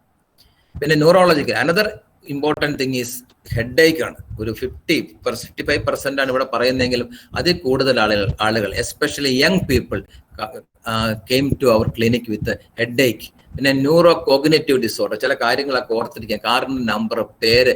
എൻ്റെ ഡോക്ടർ ഇന്ന് ബാങ്കിൽ ഒരു ഓഫീസർ ഇന്നലെ വന്ന് ഞാൻ ഇപ്പോഴും ഓർക്കുക, ഡോക്ടർ ഇത്രയും നാളെ എനിക്ക് ബാങ്കിൽ വരുന്ന ഇടപാടുകാരെല്ലാം പേര് ചൊല്ലി വിളിക്കാൻ പറ്റുമായിരുന്നു, ഇപ്പം എനിക്ക് ഒരാളുടെ പേര് ഓർക്കണില്ലെന്ന് മാത്രമല്ല എൻ്റെ കാർ നമ്പർ പോലും ഞാൻ മറന്നു പോകുന്നു. ഡിസിനസ്, തലകറക്കം, പേഷ്യൻ്റ് എപ്പോഴും എഴുന്നേറ്റ് നിൽക്കുമ്പോൾ ആടിപ്പോകുന്നു എനിക്ക് തോന്നുന്നു, ബാലൻസ് കിട്ടുന്നില്ല, ഒരു മദ്യപിച്ച ഒരു ഫീലിംഗാണ് എല്ലാ ദിവസവും എന്ന് പറഞ്ഞു വരുന്ന ആളുകൾ. പിന്നെ ഹാർട്ട് സംബന്ധമായ രോഗങ്ങൾ, പാൽപിറ്റേഷൻ, നെഞ്ചിടിപ്പ്, വളരെ കോമൺ സിംറ്റം. എനിക്ക് തോന്നുന്നു more than 50% of the people with cardiovascular symptom ആയിട്ട് വന്നെങ്കിൽ അവരുടെ മെയിൻ പ്രശ്നം പാൽപിറ്റേഷൻ, അല്ലെങ്കിൽ നമ്മൾ ഒരു അല്പം നടക്കുമ്പോഴത്തേക്കും ടക്കിക്കാർഡിയ, എണിച്ച് നിൽക്കുമ്പോഴത്തേക്കും ഹാർട്ട് റേറ്റ് കൂടും, ഹാർട്ട് റേറ്റ് കൂടിയാൽ നമുക്ക് നടക്കുമ്പോൾ കഥപ്പ് വരും, ശ്വാസം മുട്ട് വരും, നെഞ്ച് വല്ലാതെ ടക്ക് ടക്ക് ടക്ക് ടക്ക് ടക്ക് നിടിക്കുന്ന കണക്ക് നമുക്ക് തോന്നും. പിന്നെ ഉള്ളത് വയറ്റിലെ സിംറ്റംസ്. ശ്വാസം, ഇത് മെയിൻലി ഒരു വോമിറ്റിംഗ് ഫീലിംഗ്, നോസ്, എന്ത് കഴിച്ചാലും ഭക്ഷണം കഴിക്കാൻ പറ്റുന്നില്ല, ഇൻഡൈജഷൻ. എനിക്ക് വയറ്റിൽ നിന്ന് പോകാൻ പണ്ടൊക്കെ ഒരു കുഴപ്പമില്ലായിരുന്നു, കോവിഡ് വന്ന ശേഷം വയറ്റിൽ നിന്ന് തന്നെ പോകാൻ ബുദ്ധിമുട്ട്, because the motility of the intestine is decreased. പിന്നെ എന്ത് കഴിച്ചാലും ഛർദ്ദിക്കാൻ വരും, നെഞ്ചിലൊരു എരിച്ചിൽ പോലെ വരുന്നു, നെഞ്ചിൽ കെട്ടൽ പോലെ വരുന്നു. ഇതാണ് അവരുടെ വേറൊരു സിംറ്റം. പിന്നെ 1% കുറച്ച് പേഷ്യന്റിന് ഈവൻ കോവിഡ് കഴിഞ്ഞാലും അവർക്ക് ആ പെർസിസ്റ്റന്റ് ഫീവർ വരും. നമ്മൾ എന്ത് ടെസ്റ്റ് ചെയ്ത് നോക്കിയാലും ടെസ്റ്റൊക്കെ നെഗറ്റീവ് ആയിരിക്കും. അവർക്ക് ചിലപ്പോൾ CRP കുറച്ച് കൂടുതലായിരിക്കും, പക്ഷേ ESR കുറച്ച് കൂടുതലായിരിക്കും. പക്ഷെ എന്നാലും നമ്മൾ അവരെ പെർസിസ്റ്റന്റ് ഫീവർ, വേറെ ടെസ്റ്റുകളെല്ലാം നെഗറ്റീവ് ആയിരിക്കും. അപ്പോൾ അവരെയും നമ്മൾ പോസ്റ്റ് കോവിഡ് അല്ലെങ്കിൽ ലോങ് കോവിഡ് സിൻഡ്രോമിൽ പെടുത്തി ചികിത്സിക്കണം. പിന്നെ ഉള്ള ഒരു പ്രധാനപ്പെട്ട ഒരു കാര്യം നമ്മൾ നെഗ്ലക്ട് ചെയ്യാൻ പാടില്ലാത്ത ചെസ്റ്റ് പെയിൻ ആണ്. പേഷ്യന്റ് ചെസ്റ്റ് പെയിൻ വരും, കാരണം ഈ ക്ലോട്ടിങ്, ഞാനത് പറയാൻ വിട്ടുപോയി, നമുക്ക് ഡിസ്കഷനിൽ പറയാം. നമ്മുടെ ലങ്സിൻ്റെ അകത്ത്, ഹാർട്ടിൻ്റെ അകത്തൊക്കെ രക്തക്കുഴലിനകത്ത് ബ്ലഡ് കട്ട പിടിക്കും. അത് പെരിഫറൽ വെസലിലും കട്ട പിടിക്കും, കയ്യിലേക്ക് വിരലിൽ ഒക്കെ രക്തക്കുഴലിൽ കട്ട പിടിച്ച വിരലിന് ഗാംഗ്രീൻ വരും, എന്നിട്ട് അത് മുറിച്ച് കളയേണ്ടൊക്കെ വരും. അപ്പോൾ ചെസ്റ്റ് പെയിൻ വന്നാൽ നമ്മളെപ്പോഴും ഡോക്ടറെ കണ്ട് ഇവാലുവേറ്റ് ചെയ്യണം. കാരണം യങ് പേഷ്യൻ്റ് ആണെങ്കിൽ പോലും നമുക്ക് ഹാർട്ടിന് വല്ല അസുഖമുണ്ടോ, അറ്റാക്കിൻ്റെ വല്ല തുടക്കമുണ്ടോ, അല്ലെങ്കിൽ ഹാർട്ടിന് വേറെ എന്തെങ്കിലും കുഴപ്പമുണ്ടോ എന്ന് നിർബന്ധമായിട്ട് നമ്മൾ ടെസ്റ്റ് ചെയ്ത് നമ്മൾ ഡോക്ടറെ കാണും. പിന്നെ ചില ആൾക്കാർക്ക് ഈ മണം തിരിച്ചു കിട്ടാൻ, അത് അനോസ്മിയ, നമുക്ക് ഈ ഞാൻ പറഞ്ഞല്ലോ ലോസ് ഓഫ് സ്മെല്ല്, ആ സ്മെല്ല് തിരിച്ചു കിട്ടാൻ ചിലപ്പോൾ ഒരു 2-3 മാസം വരെ എടുക്കുന്നതായിട്ട് നമ്മുടെ ശ്രദ്ധയിൽപ്പെട്ടിട്ടുണ്ട്. പിന്നെ ഉള്ള ഒരു പ്രധാനപ്പെട്ട കാര്യം ഓർക്കേണ്ടത് ഈ അസുഖമുള്ളവരാ. ഈ ഡയബറ്റിസ് ഉള്ളവര്, ഡയബറ്റിസിന്റെ കൺട്രോൾ നമ്മൾ 20 യൂണിറ്റിൽ സാറ്റിസ്ഫൈഡ് ആയിട്ട് ഷുഗർ കൺട്രോൾ ചെയ്തിരുന്ന ആളുകളെ ഷുഗർ ചിലപ്പോൾ നോക്കുമ്പോൾ 250, 300 ഒക്കെ വരും. 20 യൂണിറ്റിന് വരെ 30, 40 ഒക്കെ യൂണിറ്റ് ഡോസ് അഡ്ജസ്റ്റ് ചെയ്യേണ്ടി വരും. അപ്പൊ അതുകൊണ്ട് ഈ ഡയബറ്റിസ് ഉള്ളവര്, തൈറോയിഡിന്റെ ഡിസീസ് ഉള്ളവര്, അഡ്രീനൽ ഡിസീസ്, അങ്ങനെയൊക്കെയുള്ള എന്തെങ്കിലും മെറ്റബോളിക് ഡിസീസ് ഉള്ള ആളുകൾ, നമ്മുടെ നാട്ടിൽ ഡയബറ്റിസ് വളരെ കോമൺ ആണ്. ഡയബറ്റിസ് ഉള്ള പേഷ്യന്റ് കോവിഡ് വരുമ്പോൾ ഒരു 80 to 90% ഓഫ് ദ പേഷ്യൻസിന്റെയും ഈ കൺട്രോൾ തെറ്റും. ഇൻസുലിന്റെ അല്ലെങ്കിൽ ഗുളികയുടെ ഡോസേജ് മോഡിഫൈ ചെയ്യേണ്ടി വരും. അവരും ഡോക്ടറെ കണ്ട് ഡയബറ്റിസ് സ്റ്റാറ്റസ് നമ്മൾ നന്നായിട്ട് കൺട്രോൾ ചെയ്യണം. കാരണം ഡയബറ്റിസ് കൺട്രോൾഡ് അല്ലെങ്കിൽ അവരുടെ മോർട്ടാലിറ്റി അല്ലെങ്കിൽ മോർബിഡിറ്റി വളരെ കൂടുതൽ. പിന്നെ ഉള്ളത് ഒരു സൈക്കാട്രിക് ഇൽനെസ് എന്ന് പറയാൻ പറ്റില്ല, ഒരു സ്ലീപ്പ് ഡിസോർഡർ. പേഷ്യന്റിന് ഒരു സ്ലീപ്പ് ഡിസോർഡർ വരും. വളരെ കൂടുതൽ ആളുകൾക്ക് മൂഡ് ചേഞ്ചസ്. അപ്പോൾ അവർക്കൊരു സൈക്കോളജിക്കൽ കൺസൾട്ടേഷൻ തന്നെ വേണ്ടി വരും പലർക്കും. അപ്പോൾ മൂഡ് ചേഞ്ചസും ഇപ്പൊ ഭർത്താവ് വന്നിട്ട് പറയും, ഡോക്ടർ ഈ ഭാര്യയ്ക്ക് ഇപ്പൊ കോവിഡ് കഴിഞ്ഞു വന്നു, അവളുടെ മൂഡ് ശരിയല്ല, പെട്ടെന്ന് ദേഷ്യം വരുന്നു, കാര്യങ്ങൾ ആലോചിച്ച് ചെയ്യുന്നില്ല, ഒരു കാര്യത്തിനൊന്നും ഒരു ഉത്സാഹമില്ല, വീട്ടിലെ പണികൾക്ക് കുട്ടികളുടെ കാര്യം നോക്കുന്നതിന് എല്ലാം ഒരു ഉത്സാഹക്കുറവ് എന്നും പറഞ്ഞ് നമ്മുടെ അടുത്ത് പലപ്പോഴും പേഷ്യൻ്റ് വരും. അപ്പോൾ ഇപ്പോൾ most common symptoms of long Covid വന്ന ശേഷം പേഷ്യൻറ്റിന് ഉണ്ടാകുന്നതാണ് ഇപ്പം നമ്മൾ പറഞ്ഞത്. അതിനകത്ത് ഏറ്റവും പ്രധാനമായിട്ട് നമ്മൾ നോക്കേണ്ടത് നമ്മുടെ ഈ പോസ്റ്റ് എക്സേർഷണൽ ഫറ്റിഗ്, എന്തെങ്കിലും ജോലി ചെയ്യുമ്പോൾ അല്ലെങ്കിൽ ചെറുതായിട്ട് നടക്കുമ്പോൾ അല്ലെങ്കിൽ എന്തെങ്കിലും ജോലി ചെയ്യുമ്പോൾ ഉണ്ടാവുന്ന ഫറ്റീഗബിലിറ്റി. ഒരു കാരണവശാലും നിങ്ങളത് വെച്ചുകൊണ്ടിരിക്കരുത്, ഡോക്ടറെ ഒന്ന് കാണണം. പിന്നെ ഷോർട്ട്നെസ് ഓഫ് ബ്രെത്ത്, ശ്വാസം മുട്ട്, നടക്കുമ്പോൾ കിതപ്പ്, വെരി വെരി ഇമ്പോർട്ടൻറ്റ്. എസ്പെഷ്യലി നമ്മൾ കുറച്ച് ദൂരം നടന്നു കഴിയുമ്പോൾ ഒരു അല്പം നടക്കുമ്പോഴത്തേക്കും ശ്വാസം മുട്ട് വരുന്ന ആളുകൾ നിർബന്ധമായിട്ടും നമ്മൾ ഡോക്ടറെ കാണണം. കാരണം കോവിഡ് വന്നിട്ട് പൾമണറി ഫൈബ്രോസിസ്, അതിന് ചികിത്സയുണ്ട്, അപ്പോൾ സ്റ്റീറോയിഡ്സ് ഉണ്ട്, മറ്റു മരുന്നുകളുണ്ട്. അപ്പോൾ ഡോക്ടറെ കണ്ട ശേഷം മാത്രമേ അതിന് മരുന്ന് കഴിക്കാവുള്ളൂ, അല്ലെങ്കിൽ ആ ഫൈബ്രോസിസ് പ്രോഗ്രസ് ചെയ്യും. അപ്പം അതുകൊണ്ട് നമ്മളെപ്പോഴും നമ്മളൊരു COVID-19 ടെസ്റ്റ് ചെയ്തു, നെഗറ്റീവായി, പക്ഷെ നമുക്ക് ഈ സിംറ്റംസ് ഉണ്ടെങ്കിൽ, ഞാൻ ഈ പറഞ്ഞ സിംറ്റംസ് നിങ്ങൾ മറക്കാതെ നിങ്ങൾ മനസ്സിൽ സൂക്ഷിക്കണം. ഈ സിംറ്റംസ് നിങ്ങൾക്കോ നിങ്ങളുടെ ഫ്രണ്ട്സോ പറഞ്ഞാൽ അവരെ ഒരു മെഡിക്കൽ ഫെസിലിറ്റി അവൈൽ ചെയ്യാൻ അവരെ നമ്മൾ പ്രേരിപ്പിക്കേണ്ടത് അത്യാവശ്യമാണ്. അതെല്ലാം ട്രീറ്റബിളുമാണ്. അതാണ് അതിൻ്റെ ഏറ്റവും വലിയ കാര്യം. അതുകൊണ്ട് ആ പേഷ്യൻറ്റിനെ നന്നായി ഇൻവെസ്റ്റിഗേറ്റ് ചെയ്ത് നമ്മൾ ട്രീറ്റ് ചെയ്യേണ്ടതായിട്ടുണ്ട്. പിന്നെ ആർക്കൊക്കെയാണ് ഈ ലോങ് കോവിഡ് സിംറ്റം വരുന്നത്? ആരാണ് risk ഗ്രൂപ്പിലുള്ളത്? Somewhere between 2.5 to 15% of people still stay symptomatic after 12 weeks. 12 weeks എന്നല്ല, 3 മാസം 4 മാസമായിട്ടും സിംറ്റമാറ്റിക് ആയിട്ടുള്ള പേഷ്യൻ്റ് ഉണ്ട്. Factors that appear to be associated with greater risk of suffering from long COVID. ഒന്ന്, പ്രായമുള്ളവരിൽ, increasing age, excess weight, obesity, തടിയന്മാർ, പൊണ്ണത്തടിയന്മാർ.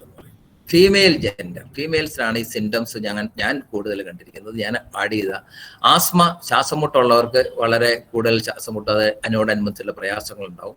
പിന്നെ ഈ മൾട്ടിപ്പിൾ സിംറ്റംസ് അറ്റ് പ്രസന്റേഷൻ, ശ്വാസമുട്ട്, ഫറ്റീഗ്, മേലുവേദന, തലവേദന, പനി, ഇതെല്ലാം കൂടെ മിക്സഡ് ആയിട്ട് കോവിഡിന്റെ സിംറ്റംസ് ഡെവലപ്പ് ചെയ്യുന്ന ആൾക്കാർക്കും ഈ ലോങ് കോവിഡ് സിംറ്റംസ് ഉണ്ടാകാനുള്ള സാധ്യത വളരെ കൂടുതലാണ്. Patients may not have had a positive COVID test. ഒരു പോസിറ്റീവ് കോവിഡ് ടെസ്റ്റ് ഇല്ലാതെ തന്നെ ഈ സിംറ്റംസ് ഡെവലപ്പ് ചെയ്യുന്ന പേഷ്യൻറ്റിനും ഇത് വളരെ കൂടുതലായിട്ട് കാണുന്നു. 15% ചിൽഡ്രൻ, 15% ഇൻ 12 to 16 ഏജ് ഗ്രൂപ്പിലും 13% 2 to 11 year old ഗ്രൂപ്പിലുമാണ് ഇത് കൂടുതൽ കാണുന്നത്. ഇതിനൊരു 4 ടയർ മാനേജ്മെന്റ് സിസ്റ്റമാണ് നമ്മൾ ഫോളോ ചെയ്യുന്നത്.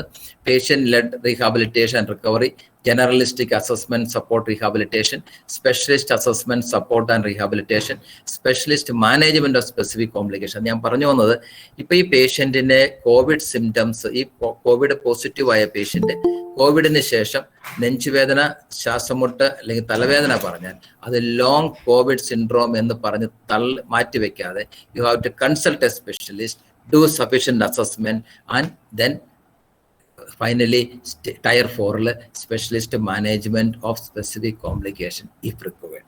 That is another message to you. Then one word regarding mucormycosis. We are coming to the end.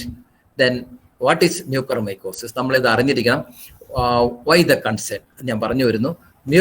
Mucor is a fungus which is normally present in the environment and in soil. നമ്മുടെ നാട്ടിലെ, നമ്മുടെ സോയിലിലെ, നമ്മുടെ അറ്റ്മോസ്ഫിയറിലൊക്കെ കാണുന്ന ഒരു fungus ആണ് mucormycosis. It causes diseases only when immunity is critically law.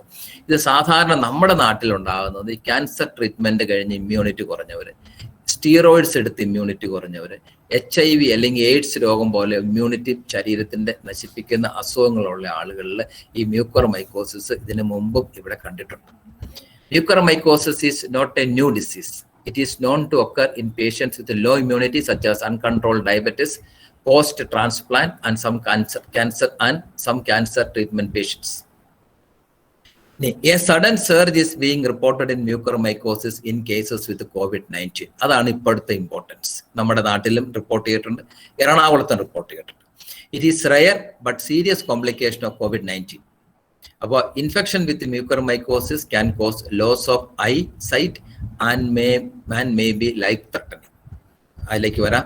Mucor infection may occur during COVID-19 infection or a few weeks after recovery from COVID-19. കാരണം COVID-19 സമയത്ത് immunity കുറയുമ്പോഴും ഈ അസുഖം വന്ന് മാറി റിക്കവറി പീരീഡിലും ഈ COVID-19 കൂടെ അതിൽ വന്ന ശേഷവും നമുക്ക് മ്യൂക്കോർമൈക്കോസിസ് അല്ലെങ്കിൽ ബ്ലാക്ക് ഫീവർ എന്നുള്ള ഈ അസുഖം നമുക്ക് വരാം. Then what is causing ഈ mucor surge? COVID-19 has a tendency to worsen diabetes and also cause diabetes in previously normal individuals. അപ്പോൾ COVID-19 ഡയബറ്റീസ് ഉള്ള, ഞാൻ ആദ്യമേ പറഞ്ഞു, ഡയബറ്റീസ് വേഴ്സൺ ചെയ്യും. ആ സമയത്ത് ഇത് വരാനുള്ള ചാൻസസ് വളരെ കൂടുതൽ. COVID-19 infection itself causes decrease in some types of white blood cells and decrease in immunity. ഈ COVID-19 ഇൻഫെക്ഷൻ വന്ന് ഈ വൈറസ് വൈറ്റ് സെൽസിനെയൊക്കെ അഫക്റ്റ് ചെയ്ത് കഴിയുമ്പോൾ രക്തത്തിലെ പ്രതിരോധ അണുക്കളായ വൈറ്റ് ബ്ലഡ് സെൽസ് കുറയും. അപ്പോൾ നമ്മുടെ ഇമ്മ്യൂണിറ്റി കുറയും. പിന്നെ some medicines like steroids, tocilizumab used for treatment of COVID-19 infection can worsen immune status. അപ്പൊ സ്റ്റീറോയിഡ്സും ഈ ടോക്സിൽസിമാബും ഒക്കെ നമ്മൾ ഈ വളരെ കൂടുതലായിട്ട് COVID-19 ട്രീറ്റ്മെന്റിൽ ഉപയോഗിക്കുന്നതാണ്. ഇത് ഉപയോഗിച്ചു കഴിഞ്ഞാൽ ആ മരുന്ന് തന്നെ ഈ നമ്മുടെ immunity version. Then the severity of mucor infection is largely dependent on the patient's immunity and general health. If COVID-19 infection, high blood sugar levels and immunosuppressive treatments are all present, then the risk from infection increases. അപ്പോൾ ഒരു COVID-19 വന്നു, ആ patient diabetes ഉണ്ടെങ്കിൽ immunosuppressive treatment drugs അല്ലെങ്കിൽ immunosuppressive ആയിട്ടുള്ള stage ഉള്ള പേഷ്യന്റിന് Covid വന്നാലും അവർക്കെല്ലാം മ്യൂക്കോർമൈക്കോസിസ് വരാനുള്ള ചാൻസസ് വളരെ കൂടുതലാണ്. ഇനി എന്താണ് മ്യൂക്കോർമൈക്കോസിന്റെ സിംറ്റംസ്? Check list. അപ്പൊ nose and sinus mucor infections ആണ് ഏറ്റവും കൂടുതൽ വരുന്നത്. അതായത് നമ്മുടെ മൂക്കിന്റെ അകത്തും മൂക്കിന്റെ നേരെ മുകളിലുള്ള സൈനസസിലും ഈ ഫംഗസ് കയറിയിട്ടാണ് ഇതിന്റെ ഇൻഫെക്ഷൻ ആദ്യമായി ഏറ്റവും കൂടുതലായിട്ട് കാണുന്നത്. Early detection at this stage can enable early treatment and minimize complications. അപ്പോൾ ഈ സ്റ്റേജിൽ നമുക്ക് ഇത് കണ്ടുപിടിക്കാൻ പറ്റിയാൽ നമുക്ക് ഈ നല്ല ട്രീറ്റ്മെന്റും കൊടുക്കാം, നല്ല റിക്കവറിയും കിട്ടും. The main symptom, സൂക്ഷിക്കേണ്ട സിംറ്റം, ഹെഡേക്ക്, നേസൽ ഒബ്സ്ട്രക്ഷൻ. ഞാൻ ആദ്യമേ പറഞ്ഞു COVID-19 പോസ്റ്റ് കോവിഡ് സ്റ്റേജിൽ ഹെഡേക്ക് വന്നാൽ നമ്മൾ വളരെ സൂക്ഷിക്കണം. അവർക്ക് നേസൽ ഒബ്സ്ട്രക്ഷൻ പെർസിസ്റ്റ് ചെയ്ത് COVID-19 പേഷ്യൻറ്റിന് നേസൽ ഒബ്സ്ട്രക്ഷൻ പെർസിസ്റ്റ് ചെയ്താലും, എസ്പെഷ്യലി ഈ persistent and severe and not responding to pain medicines, nasal crusting and nasal discharge which could be brownish or blood tinge or black, that is why it is called black fever. അപ്പൊ nasal crusting, മൂക്കിന്റെ അകത്ത് നമ്മൾ ഒരു crest പോലെ പൊറ്റൻ എന്നൊക്കെ പറയില്ലേ, നമ്മൾ മുറിവുണ്ടായ ശേഷം അങ്ങനെ ഉണ്ടായിരിക്കുക, അതിങ്ങനെ പൊളിഞ്ഞു പോരും. അപ്പൊ അതിൻ്റെ അകത്തുനിന്ന് ബ്ലീഡ് ചെയ്യും, നേസൽ ഡിസ്ചാർജും വരും. Pain and loss of sensation on face, കാരണം മുഖത്ത് ഒരു സൈഡിൽ പെയിനും ഒരു സൈഡിൽ ലോസ് ഓഫ് സെൻസേഷനും ഉണ്ടായാൽ. Discolouration of skin of face, localised or facial puffiness. അപ്പോൾ മുഖത്തിന്റെ ഒരു ഭാഗത്ത്, അതായത് കണ്ണിന്റെ താഴെ ഡിസ്കളറേഷൻ വരുന്നു, ഒരു ബ്ലൂയിഷ് ഡിസ്കളറേഷൻ, ബ്ലാക്കിഷ് ഡിസ്കളറേഷൻ, അല്ലെങ്കിൽ ആദ്യം ഒരു പിങ്ക് ഡിസ്കളറേഷൻ വരുന്നു, അല്ലെങ്കിൽ ഒരു ഇൻഫെക്ഷൻ, ഒരു നീർക്കെട്ട് വന്നതിന്റെ ഫീലിംഗ് വരുന്നു. അവിടെ ഒരു ഫേഷ്യൽ പഫിനെസ്, അവിടുത്തെ കണ്ണിന്റെ ചുറ്റുവട്ടം ഇങ്ങനെ വീർത്തു വരുന്നു. Loosening of teeth and discolouration or ulceration of the palate, വായ്ക്കുള്ളിൽ ചെറിയ ചെറിയ അൾസേഴ്സ് വരുന്നു. അതുപോലെ പല്ലിന്റെ ഒരു വേദനയും ഒരു ഇളക്കം പോലെ തോന്നിയാലും that is also a symptom of mucor എന്ന് നമ്മൾ ഈ സ്റ്റേജിൽ കൺസിഡർ ചെയ്യണം. പിന്നെ കണ്ണിലും നമ്മുടെ ഓർബിറ്റ്, കണ്ണിലും കണ്ണിന്റെ ഉള്ളിലും ഇത് വരാം. അപ്പം അപ്പൊ എന്തൊക്കെ വരും? കണ്ണിനെ ബാധിച്ചു കഴിഞ്ഞാൽ കണ്ണ് തള്ളി വരും, സ്വെല്ലിംഗ് ഉണ്ടാവും. കണ്ണിനകത്ത് ആദ്യമേ ഉണ്ടാകുന്ന കണ്ണ് നല്ല റെഡ്നെസ് വരും. ഇപ്പൊ കോവിഡ് വന്ന ഒരു പേഷ്യന്റിന് അല്ലെങ്കിൽ കോവിഡ് ഉള്ള ഒരു പേഷ്യന്റിന് കണ്ണ് നല്ല ചുവന്ന്, ചെങ്കണ്ണ് വന്ന മാതിരി കണ്ണ് ചുവന്ന് വരിക, കണ്ണിനൊരു സ്വെല്ലിങ്, പോളകൾക്ക് സ്വെല്ലിങ്. നമ്മൾ ഡബിൾ വിഷൻ, അതായത് നമ്മൾ ഒരാളെ രണ്ടായിട്ട് കാണുക, അല്ലെങ്കിൽ ഒരു പേന കാണിച്ചാൽ അയാൾ പറയും 2 പേനയുണ്ട്. ആൻഡ് ലോസ് ഓഫ് വിഷൻ, അത് ഒരു സ്റ്റേജും കൂടെ കഴിഞ്ഞാൽ അവിടുത്തെ ആർട്ടറി പോയിട്ട് ആ പേഷ്യന്റിന് കണ്ണിന് കംപ്ലീറ്റ് ലോസ് ഓഫ് വിഷൻ, അത് പെർമനന്റും ആണ്. I pain and drooping of eyelids, കണ്ണ് ചാമ്പിയിരിക്കുക എന്ന് പറയും, കണ്ണ് തൂങ്ങിക്കിടക്കുക, അല്ലെങ്കിൽ ഐലിഡ് താഴത്തോട്ട് ഡ്രൂപ്പ് ചെയ്ത് അല്ലെങ്കിൽ തൂങ്ങിക്കിടക്കുന്ന ഒരവസ്ഥ ഉണ്ടാകും. ഇത് കൂടാതെ ഇതിങ്ങനെ കണ്ണിലോ അല്ലെങ്കിൽ ഫേസിലോ അല്ലെങ്കിൽ സൈനസിലോ ഇൻഫെക്ഷൻ വന്നാൽ അത് നേരെ ഉള്ളിൽ, ബ്രെയിനിന്റെ ഉള്ളിലോട്ട് പോയിട്ട് intracranial infection, very advanced disease, fungal meningitis അല്ലെങ്കിൽ ഫംഗൽ എൻസെഫലൈറ്റിസ് ഉണ്ടാക്കി നമ്മുടെ ക്രേനിയൽ നെർവ്സ്, അതായത് തലച്ചോറിൽ നിന്ന് പുറപ്പെടുന്ന നേർവുകൾ വരെ നശിച്ചു പോയിട്ട് ആ നേർവിന്റെ പരാലിസിസ് ഉണ്ടാകും. കണ്ണിന്റെ കാഴ്ച പോവുക, കണ്ണിന്റെ മൂവ്മെന്റ് അങ്ങോട്ടും ഇങ്ങോട്ടും കണ്ട് നമുക്ക് നോക്കാൻ പറ്റാതെ വരിക, അതുപോലെ മുഖത്തിന്റെ ഒരു വശത്തെ സെൻസേഷൻസ് എല്ലാം പോവുക. ഇങ്ങനെയുള്ള ഒരുപാട് മറ്റ് പ്രശ്നങ്ങളും തുടർന്നുണ്ടാവും. ഇത് ട്രീറ്റ് ചെയ്ത് കഴിഞ്ഞാൽ അസുഖം മാറിയാലും ഈ റിക്കവറി ഉണ്ടാകുന്നത് വളരെ റിമോട്ട് ആയതുകൊണ്ട് നമ്മൾ വളരെ ഏർലി സ്റ്റേജിൽ നമ്മളിത് കണ്ടുപിടിക്കണം. ഏർലി സ്റ്റേജിൽ പേഷ്യന്റിന് ഉണ്ടാകുന്നത് തലവേദന, നെയ്സൽ ഒബ്സ്ട്രക്ഷൻ, നെയ്സൽ സ്റ്റഫ്നെസ്. പേഷ്യന്റ് പറയുന്നത് മൂക്ക് അടഞ്ഞായിരിക്കണം, തുറക്കണില്ല, നന്നായിട്ട് അടഞ്ഞിരിക്കുന്നു, നെയ്സൽ ഡിസ്ചാർജ് ഇങ്ങനെ വന്നുകൊണ്ടിരിക്കുന്നു, അതിനൊരു ബ്രൗണിഷ് അല്ലെങ്കിൽ ഒരു ബ്ലഡ് സ്റ്റിങ്, മൂക്കിൽ കൂടെ ചോര വന്നു എന്നൊക്കെ പറഞ്ഞാൽ നമ്മൾ വളരെ സൂക്ഷിക്കണം. ഒരു സ്റ്റേജും കൂടെ കഴിഞ്ഞാൽ ആ ചോരയുടെ നിറം ബ്ലാക്ക് കളറായി മാറും. അതുകൊണ്ടാണ് ബ്ലാക്ക് ഫംഗസ് എന്നും ബ്ലാക്ക് ഫീവർ എന്നും ഒക്കെ ഈ അസുഖത്തെ പറയുന്നത്.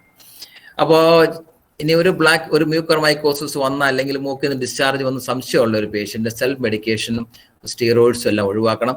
Daily reporting of symptoms of Mucor, ignore ഒരു കാരണവശാലും നമ്മൾ മെഡിക്കൽ അഡ്വൈസ് കളയരുത്. ഗീവ് ഹിസ്റ്ററി ഓഫ് ഡയബറ്റീസ്, ഡോക്ടറോട് നമ്മൾ ഹിസ്റ്ററി ഓഫ് ഡയബറ്റീസ് നേരത്തെ പറയണം. ഗെറ്റ് ഷുഗർ ലെവൽസ് നമ്മൾ പീരിയോഡിക്കലായിട്ട് ചെക്ക് ചെയ്യണം. Watch for early signs of mucor listed, നമ്മൾ പറഞ്ഞ ആ മ്യൂക്കോറിന്റെ എന്തെങ്കിലും സിംറ്റംസ് ആൻഡ് സൈൻസ് ഉണ്ടോ എന്ന് നമ്മൾ നോക്കണം. ഇതൊക്കെ നമ്മൾ ചെക്ക് ലിസ്റ്റ് ആയിട്ട് എഴുതി വെച്ചാൽ പോലും തർക്കേടില്ല എന്നാണ് എൻ്റെ അഭിപ്രായം. കാരണം നമ്മുടെ വീട്ടിൽ എപ്പോഴാണ് ഈ അസുഖങ്ങൾ, ഈ ബുദ്ധിമുട്ടുകൾ ഉണ്ടാകുന്നതെന്ന് നമുക്ക് പറയാൻ പറ്റില്ല.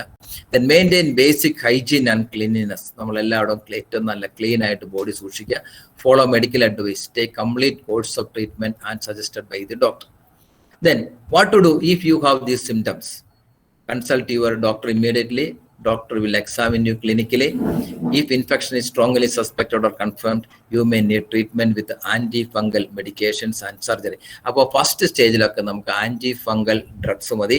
അതിൻ്റെ ഓറൽ മെഡിസിൻസ്, അതായത് ഗുളികകൾ കൊണ്ട് നമുക്കിത് മാറ്റാൻ പറ്റും ഏർലി സ്റ്റേജിൽ. അപ്പോൾ പല മെഡിസിൻസും നമുക്ക് ഇക്കാര്യത്തിൽ അവൈലബിൾ ആണ്. ഇനി മരുന്നുകൊണ്ട് മാറ്റാൻ പറ്റാത്ത ഒരു സ്റ്റേജ് ആയാൽ നമുക്ക് ആംഫോട്ടറിസിൻ പോലെയുള്ള മറ്റു മരുന്നുകൾ, ഇഞ്ചക്ഷൻസ് മരുന്നുകൾ നമുക്ക് അവൈലബിൾ ആണ്. അതും പറ്റിയില്ലെങ്കിൽ നമ്മൾ സർജറി ചെയ്ത് ആ ഫംഗസ് ഇരിക്കുന്ന ഭാഗം മുഴുവൻ നമ്മൾ എടുത്ത് നമ്മൾ കളയണം. അത് തന്നെ നമ്മൾ സ്ക്രേപ്പ് ചെയ്ത് ആ ഏരിയ മുഴുവൻ നമ്മൾ എടുത്ത് കളഞ്ഞിട്ട് നമ്മൾ പ്ലാസ്റ്റിക് റിപ്പയറും കൂടെ ചെയ്യും. അപ്പോൾ ഈ മ്യൂക്കർമൈക്കോസിസ് വന്നാലും നമ്മൾ എയർലി സ്റ്റേജ് കണ്ടുപിടിച്ചാൽ recovery is very good. Advance stage മാത്രമേ ഇതുകൊണ്ടുള്ള അപകടങ്ങൾ ഉണ്ടാവുന്നുള്ളൂ. പിന്നെ ഇനി സമയം ഈ ഫ്രീക്വന്റ്ലി ആസ്ഡ് ക്വസ്റ്റ്യൻസ് നമുക്ക് 2-3 ക്വസ്റ്റ്യൻ അവിടെ ഞാൻ എഴുതി വെച്ചിട്ടുണ്ട്.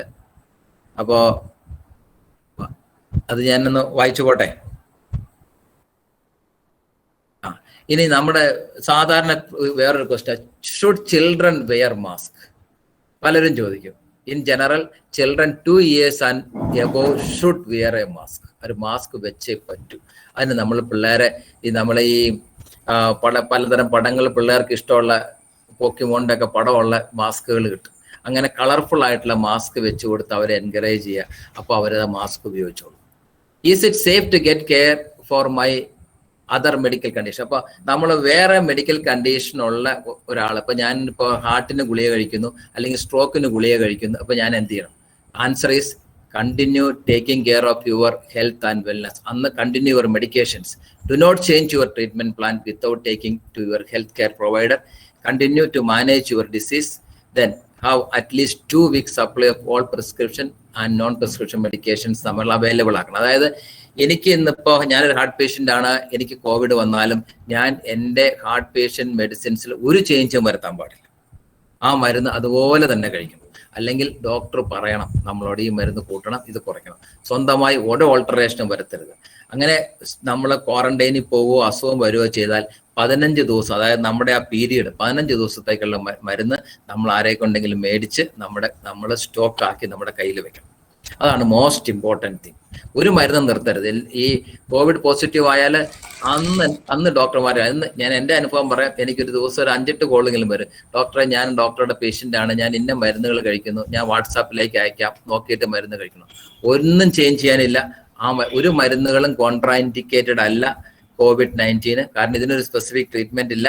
അതുകൊണ്ട് നമ്മൾ എല്ലാ മരുന്നുകളും ഡോക്ടർ പ്രിസ്ക്രൈബ് ചെയ്തിരിക്കുന്നത് അതുപോലെ തന്നെ കഴിക്കണം എന്ന് നമ്മുടെ ബന്ധുക്കളോടും നമ്മുടെ സുഹൃത്തുക്കളോടും നമ്മൾ അഡ്വൈസ് ചെയ്യണം. Next, third question, are pregnant woman more susceptible to COVID-19 virus and will it harm the foetus? CDC states that based on current information, it appears that pregnant women are at an increased risk of severe illness from COVID. അപ്പോൾ ഇതുവരെയുള്ള നമ്മുടെ information വെച്ചിട്ട് pregnant ലേഡീസിന് ഈ അസുഖം വരാനുള്ള chances വളരെ കൂടുതലാണ്.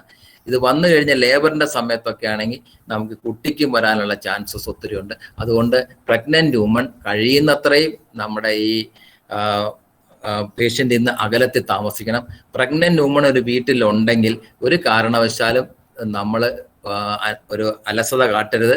ആ കുട്ടിയുടെ അടുത്തേക്ക്, പ്രഗ്നന്റ് ലേഡിയുടെ അടുത്തേക്ക് കഴിയുന്നത്രയും നമ്മൾ പുറത്തു പോകുന്ന ജോലിയുള്ള ആളുകളുടെ അടുത്തേക്ക് പോകാതിരിക്കുക.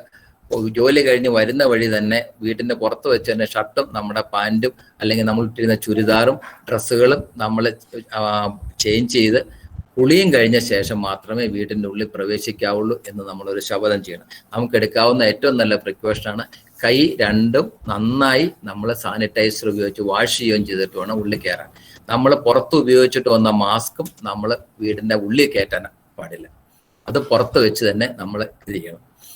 അത് നമുക്ക് പിന്നെ ഡിസ്കസ് ചെയ്യാം. Then, fourth is, will the vaccine be safe as it is being tested and introduced in a short span of time? ഞാനത് ആദ്യമേ പറഞ്ഞു കഴിഞ്ഞു. 5 സ്റ്റേജിലെ ട്രയൽ കഴിഞ്ഞ് ലോകത്ത് മുഴുവൻ രാജ്യങ്ങളിലും ഉപയോഗിക്കുന്നതാണ്. അതുകൊണ്ട് ഇതിൻ്റെ കുറിച്ച് ഒരു സംശയത്തിനും അവകാശമില്ല. എല്ലാവരും വാക്സിൻ എടുക്കണം. ചെറിയ അലർജി, ചെറിയ മറ്റ് പ്രശ്നങ്ങൾ എന്തുണ്ടെങ്കിലും ഏത് രോഗമുള്ളവർക്കും വാക്സിൻ എടുക്കാം. എന്തെങ്കിലും സംശയം ഉണ്ടെങ്കിൽ നമ്മൾ ഡോക്ടറെ കണ്ടിട്ട് വാക്സിൻ എടുത്തിരിക്കണം. Can a person presently having COVID-19 confirmed ആണ് അല്ലെങ്കിൽ സസ്പെക്റ്റഡ് ഇൻഫെക്ഷൻ ഉള്ളവർ വാക്സിനേറ്റ് ചെയ്യാവും? Answer is very clear. Person with confirmed or suspected COVID-19 infection may increase the risk of spreading the same to others at vaccination site. അതുകൊണ്ടാണ് അവരുടെ അന്നേരം vaccination എടുക്കാൻ വരണ്ട എന്ന് പറയുന്നത്. പക്ഷേ അവർക്ക് കോവിഡ് വന്ന് മാറിക്കഴിഞ്ഞാൽ 3 മാസത്തിനുള്ളിൽ അവർക്ക് വാക്സിൻ എടുക്കാം. ഇപ്പം കൊടുത്തിരിക്കുന്ന അഡ്വൈസ് 3 മാസത്തിനുള്ളിൽ എടുത്താൽ മതി. അതുവരെ അവർക്കൊരു നാച്ചുറൽ ഇമ്മ്യൂണിറ്റി ഉണ്ട്. അപ്പോഴത്തേക്ക് നമ്മൾ വാക്സിൻ എടുക്കണം. COVID-19 വന്നാൽ നിങ്ങൾക്ക് ഒരു ടെമ്പററി അല്ലെങ്കിൽ ഒരു നാച്ചുറൽ ഡിഫൻസ് നമുക്ക് കിട്ടും. ആന്റിബോഡീസ് ഉണ്ടാവും. ജസ്റ്റ് ലൈക്ക് എ വാക്സിൻ്റെ എഫക്റ്റ് കിട്ടും. പക്ഷേ അത് എത്രത്തോളം നാളെ ലാസ്റ്റ് ചെയ്യുന്നു നമുക്ക് സ്റ്റഡീസ് ഇല്ല. അതുകൊണ്ട് COVID-19 വന്ന എല്ലാവരും വാക്സിൻ എടുക്കണം. അടുത്തത്, it is necessary for a COVID-19 recovered person to take vaccine and if I had COVID-19 infection and was treated why should I receive the vaccine? എൻ്റെ ആൻസർ നമ്മൾ പറഞ്ഞു. ഇതിൻ്റെ കാരണം എന്താണെന്ന് വെച്ച് കഴിഞ്ഞാൽ നമുക്ക് ഒരു ഇൻഫെക്ഷൻ വന്നു, നമ്മുടെ ബോഡി ശരീരത്തിൽ ആൻറ്റിബോഡി ഡെവലപ്പ് ചെയ്തു, നമ്മൾ ആ അണുക്കളെ കീഴടക്കി. ആ അണുക്കളെ കീഴടക്കിയ ഇമ്മ്യൂണിറ്റി അല്ലെങ്കിൽ ആന്റിബോഡീസ് നമ്മുടെ ശരീരത്തിൽ അപ്പോൾ ഉണ്ട്. അത് എത്ര നാൾ നിലനിൽക്കും എന്നുള്ളതിനെ കുറിച്ച് നമുക്ക് സ്റ്റഡീസ് ഇല്ല. നാച്ചുറൽ ഇമ്മ്യൂണിറ്റി ഒരുപാട് നാൾ നിൽക്കില്ല. അങ്ങനെ ഒരു സാഹചര്യം ഉള്ളത് കൊണ്ട് നമ്മൾ എല്ലാവരും 3 മാസം എന്നുള്ള പീരീഡിനുള്ളിൽ വാക്സിനേറ്റ് ചെയ്തിരിക്കണം. അപ്പോൾ എല്ലാവരും വാക്സിൻ എടുക്കണം. നമുക്ക് COVID-19 വന്നു, ട്രീറ്റ് ചെയ്തു, സക്സസ് ആയി, ഒരു കോംപ്ലിക്കേഷൻ ഇല്ല. ഇപ്പം എനിക്ക് യാതൊരു സിംറ്റവും ഇല്ല. ലോങ് കോവിഡോ പോസ്റ്റ് കോവിഡോ സിൻഡ്രോം ഒന്നും ഇല്ലെങ്കിൽ പോലും നമ്മൾ വാക്സിനേഷൻ എടുക്കണം. ഇതിന്റെ കാരണം ഇതാണ്. Does vaccination protect me against newer strains or mutated virus or SARS-CoV-2? ഈ ക്വസ്റ്റ്യൻ എൻ്റെ ആൻസർ എന്ന് പറയുന്നത് വളരെ ക്ലിയർ ആയിട്ട് നമുക്ക് പറയാൻ പറ്റും. ബ്രിട്ടനിൽ 23 മ്യൂട്ടേഷനോട് കൂടി ഉണ്ടായ കുറെ വേരിയന്റ് വൈറസസ് ഉണ്ടാകും.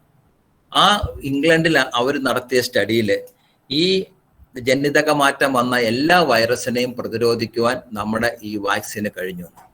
ഇതുവരെയുള്ള ഇൻഫർമേഷൻ വെച്ചിട്ട് ജനിതക മാറ്റം വന്ന വൈറസുകളെല്ലാം പ്രതിരോധിക്കാൻ ഈ വൈറസിന് കഴിഞ്ഞിട്ടുണ്ട്.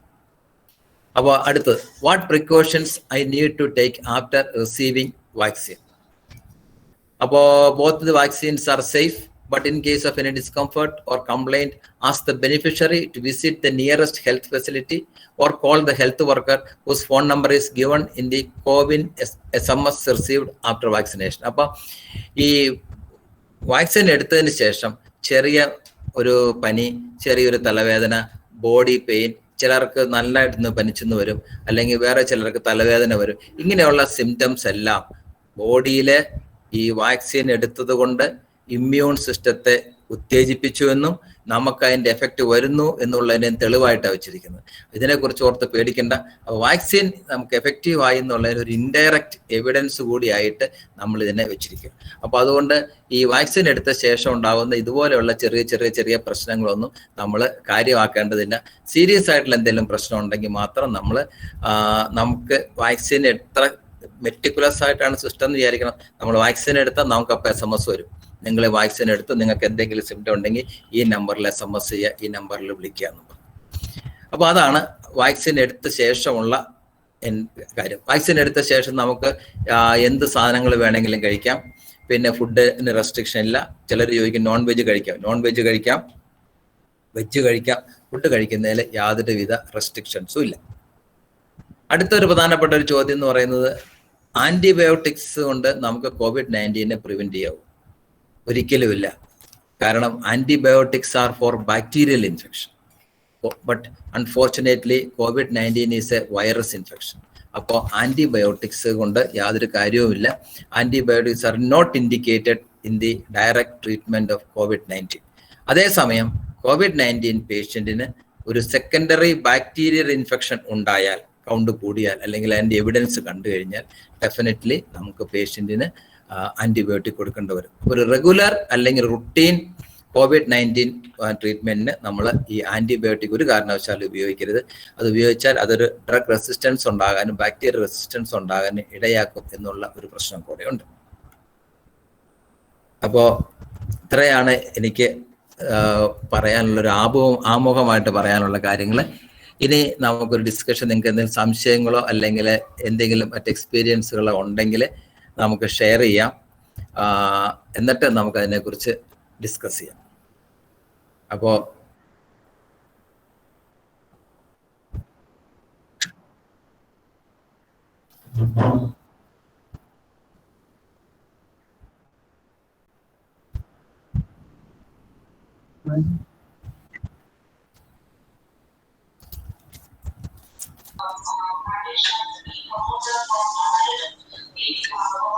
ഡോക്ടറോട് ഒരു സംശയം ചോദിച്ചോട്ടെ? ചോദിച്ചോളൂ. കോവിഡ് ട്രീറ്റ്മെന്റ് എല്ലാം കഴിഞ്ഞ് നമ്മൾ ഹോസ്പിറ്റലിൽ 2-3 പ്രാവശ്യം റിവ്യൂ ഒക്കെ നടത്തി.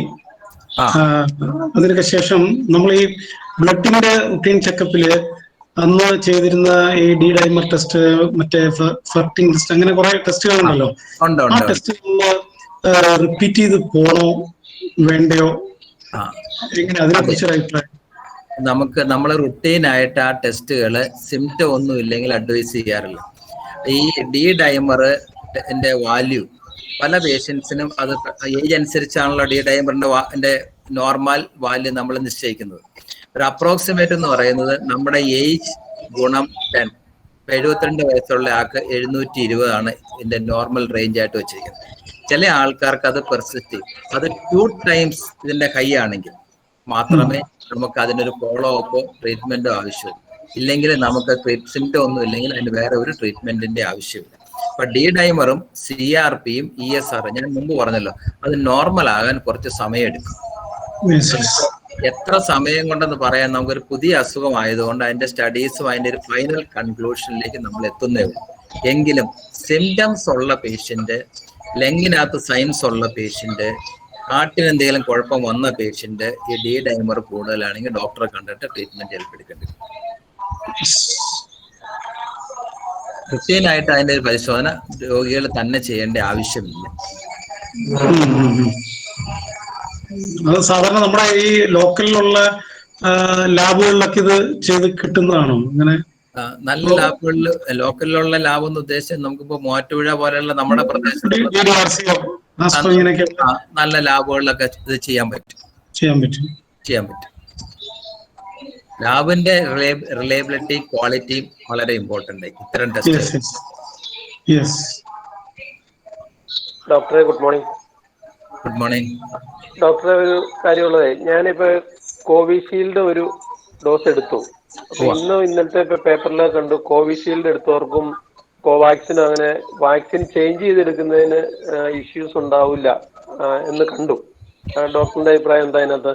നമ്മളെ രണ്ട് തരം വാക്സിന്, ഒന്ന് വെക്ടർ ബേസ്ഡ് വാക്സിനും മറ്റത് ഹോൾ വൈറസ് വാക്സിനും. അപ്പൊ നമുക്ക് ഒരു കാരണവശാലും ഈ രണ്ട് വാക്സിനും, രണ്ട് ടൈപ്പ് വാക്സിന്, ഒന്ന് നമ്മുടെ ബോഡിയിൽ ഓൾ വൈറസ് ഇമ്മ്യൂണിറ്റി ജനറേറ്റ് ചെയ്യുന്നത്, മറ്റേത് ഒരു വൈറൽ വെക്ടറിൽ കൂടെ ഒരു പാർട്ടിക്കിൾ കൊണ്ടുപോയി ഇമ്മ്യൂണിറ്റി ഡെവലപ്പ് ചെയ്യുന്നത്. അതുകൊണ്ട് രണ്ട് ഡിഫറെന്റ് വേരിയന്റ് ആയിട്ടുള്ള വാക്സിനുകൾ മിക്സ് ചെയ്യാതിരിക്കുന്നതാണ് നല്ലത്.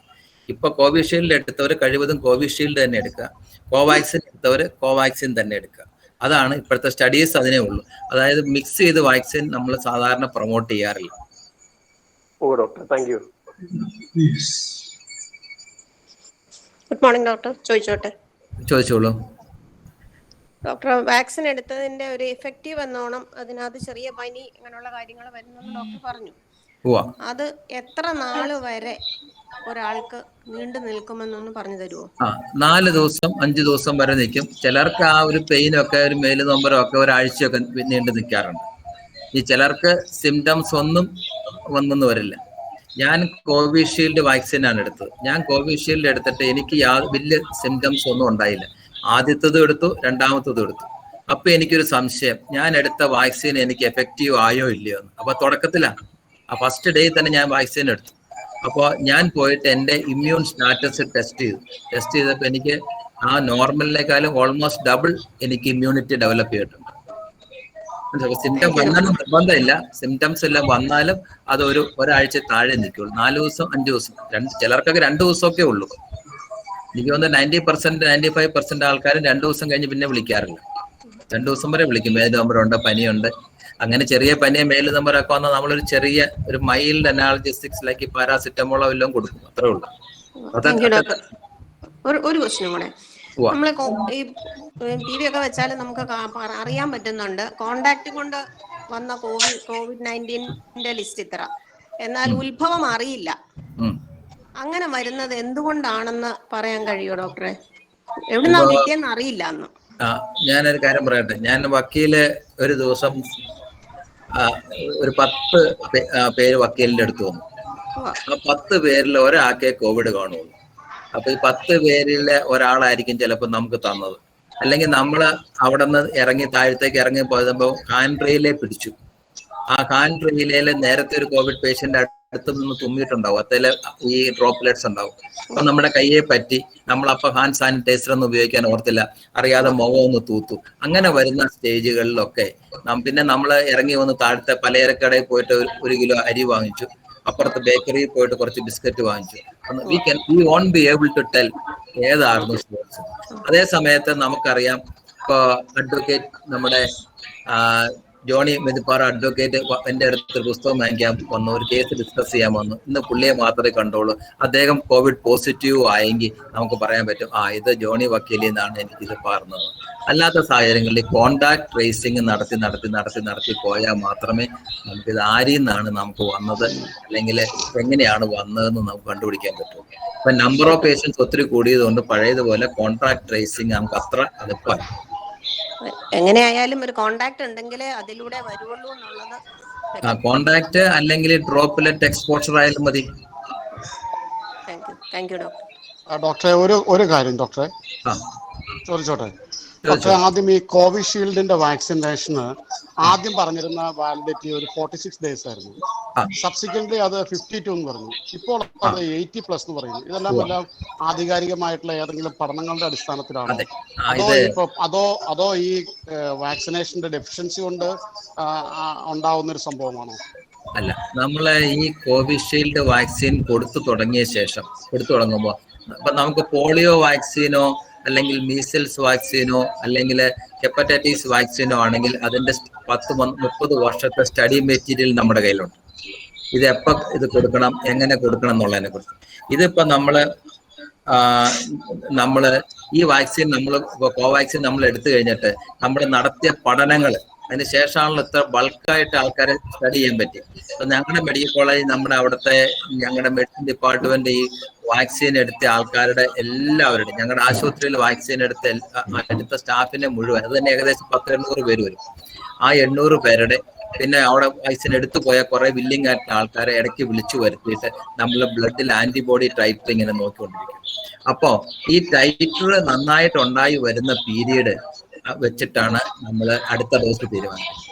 ആ സ്റ്റഡീസിന്റെ വെളിച്ചത്തിലാണ് ഇപ്പൊ പറഞ്ഞിരിക്കുന്നത്. ആദ്യം 4 ആഴ്ച പറഞ്ഞു, പിന്നെ 6 ആഴ്ച കഴിഞ്ഞാൽ പറഞ്ഞു അന്നേരം കൊണ്ട് ഇച്ചിരി കഴിഞ്ഞെടുത്താൽ മതി, അതാ ബെറ്റർ എന്ന് കണ്ടു. അങ്ങനെ സ്റ്റഡി ചെയ്തപ്പം ഈ വാക്സിൻ സെക്കൻഡ് ഡോസ് 1 മാസം കഴിഞ്ഞ് എടുക്കണ്ട, 1.5 മാസം കഴിഞ്ഞ് എടുക്കുന്നതാണ് ബെറ്റർ റിസൾട്ട് എന്ന് കണ്ടു. പിന്നെ കണ്ടപ്പോൾ അത് 8 വീക്സിനുള്ളിൽ എടുത്താൽ മതി, അപ്പോഴും നല്ല റിസൾട്ട് കിട്ടുന്നു.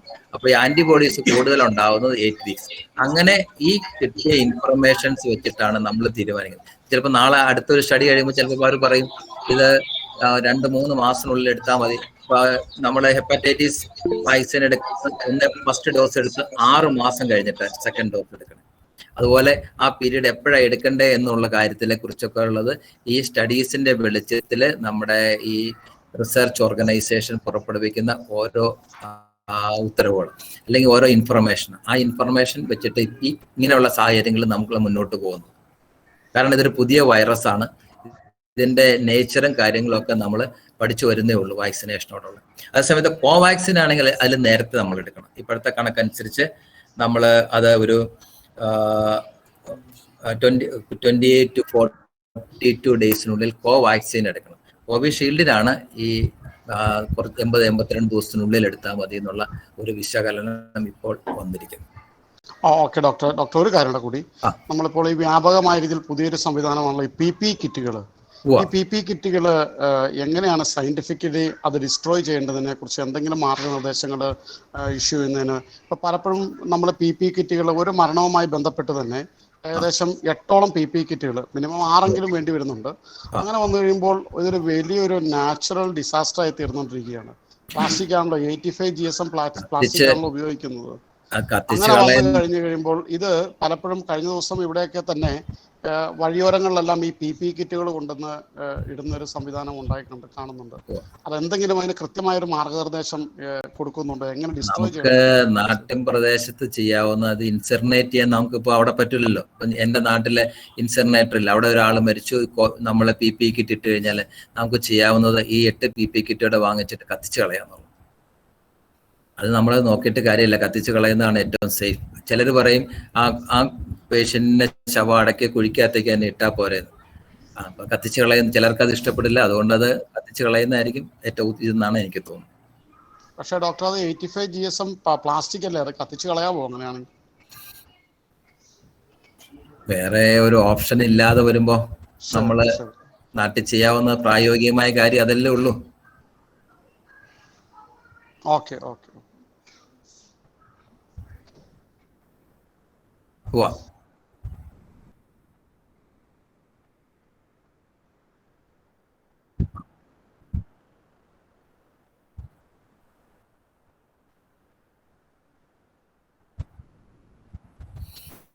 ഒന്നാമത്തെ എനിക്ക് തോന്നുന്നത് 2 കാര്യം. എൻ്റെ ഒരു വൈറസിൽ വന്ന ഒരു മ്യൂട്ടേഷൻ ഉണ്ട്. രണ്ടാമത്തെ ഒരു കാര്യം, നമ്മൾ ഇപ്പൊ 60 മുതൽ മുകളിലേക്കുള്ളവരെല്ലാം വാക്സിനേറ്റ് ചെയ്ത് പ്രൊട്ടക്ട് ചെയ്തു ഫസ്റ്റ് സ്റ്റേജില്. 48 വയസ്സിന് മുകളിലുള്ളവരെയും വാക്സിനേറ്റ് ചെയ്ത് പ്രൊട്ടക്ട് ചെയ്തു. ഇപ്പൊ നമ്മൾ 3rd സ്റ്റേജിൽ നമ്മൾ 18 വയസ്സിന് മുകളിലുള്ളവരെ വാക്സിനേറ്റ് ചെയ്യാൻ തുടങ്ങുന്നതേ ഉള്ളൂ. അപ്പോൾ അതും ഒരു കാരണം. ഈ 2 കാരണങ്ങളാണ് ഈ വൈറസിന്റെ മ്യൂട്ടേഷൻ വന്നതും ഒരു പ്രധാന ഘടകമായിട്ടാണ് അതിന്റെ കാരണമായിട്ട് നമ്മൾ വെച്ചിരിക്കുന്നത്. ഇപ്പോൾ കുട്ടികളിൽ ഇതുവരെ WHO വാക്സിനേഷൻ ക്ലിയർ ചെയ്തിട്ടില്ല. ഇന്ന് ഇപ്പോൾ ഒരു പുതിയ ആർട്ടിക്കിൾ വന്നിട്ടുണ്ട്. അമേരിക്കയിൽ സ്റ്റഡീസ് നടത്തിയിട്ട് 12 വയസ്സിന് മുകളിലുള്ളവർക്ക് വാക്സിൻ ഉപയോഗിക്കാം എന്ന് അവർ പരിശോധിച്ചു വരുന്നു എന്നാണ്. പക്ഷെ ഒരു ഒഫീഷ്യലായിട്ട് നമ്മുടെ ഇന്ത്യയിൽ അത് ഡിക്ലെയർ ചെയ്തിട്ടില്ല, തുറന്നു തന്നിട്ടില്ല. ഇപ്പം 18 വയസ്സിന് മുകളിലുള്ളവരെയാണ് നമ്മൾ വാക്സിനേറ്റ് ചെയ്തുകൊണ്ടിരിക്കുന്നത്. അതാണ് മേജർ പോപ്പുലേഷൻ. ആ പോപ്പുലേഷനെ കൂടി വാക്സിനേറ്റ് ചെയ്താലേ നമുക്ക് ഇതിന്റെ ഇൻസിഡൻസ് കാര്യമായി കുറയുള്ളൂ.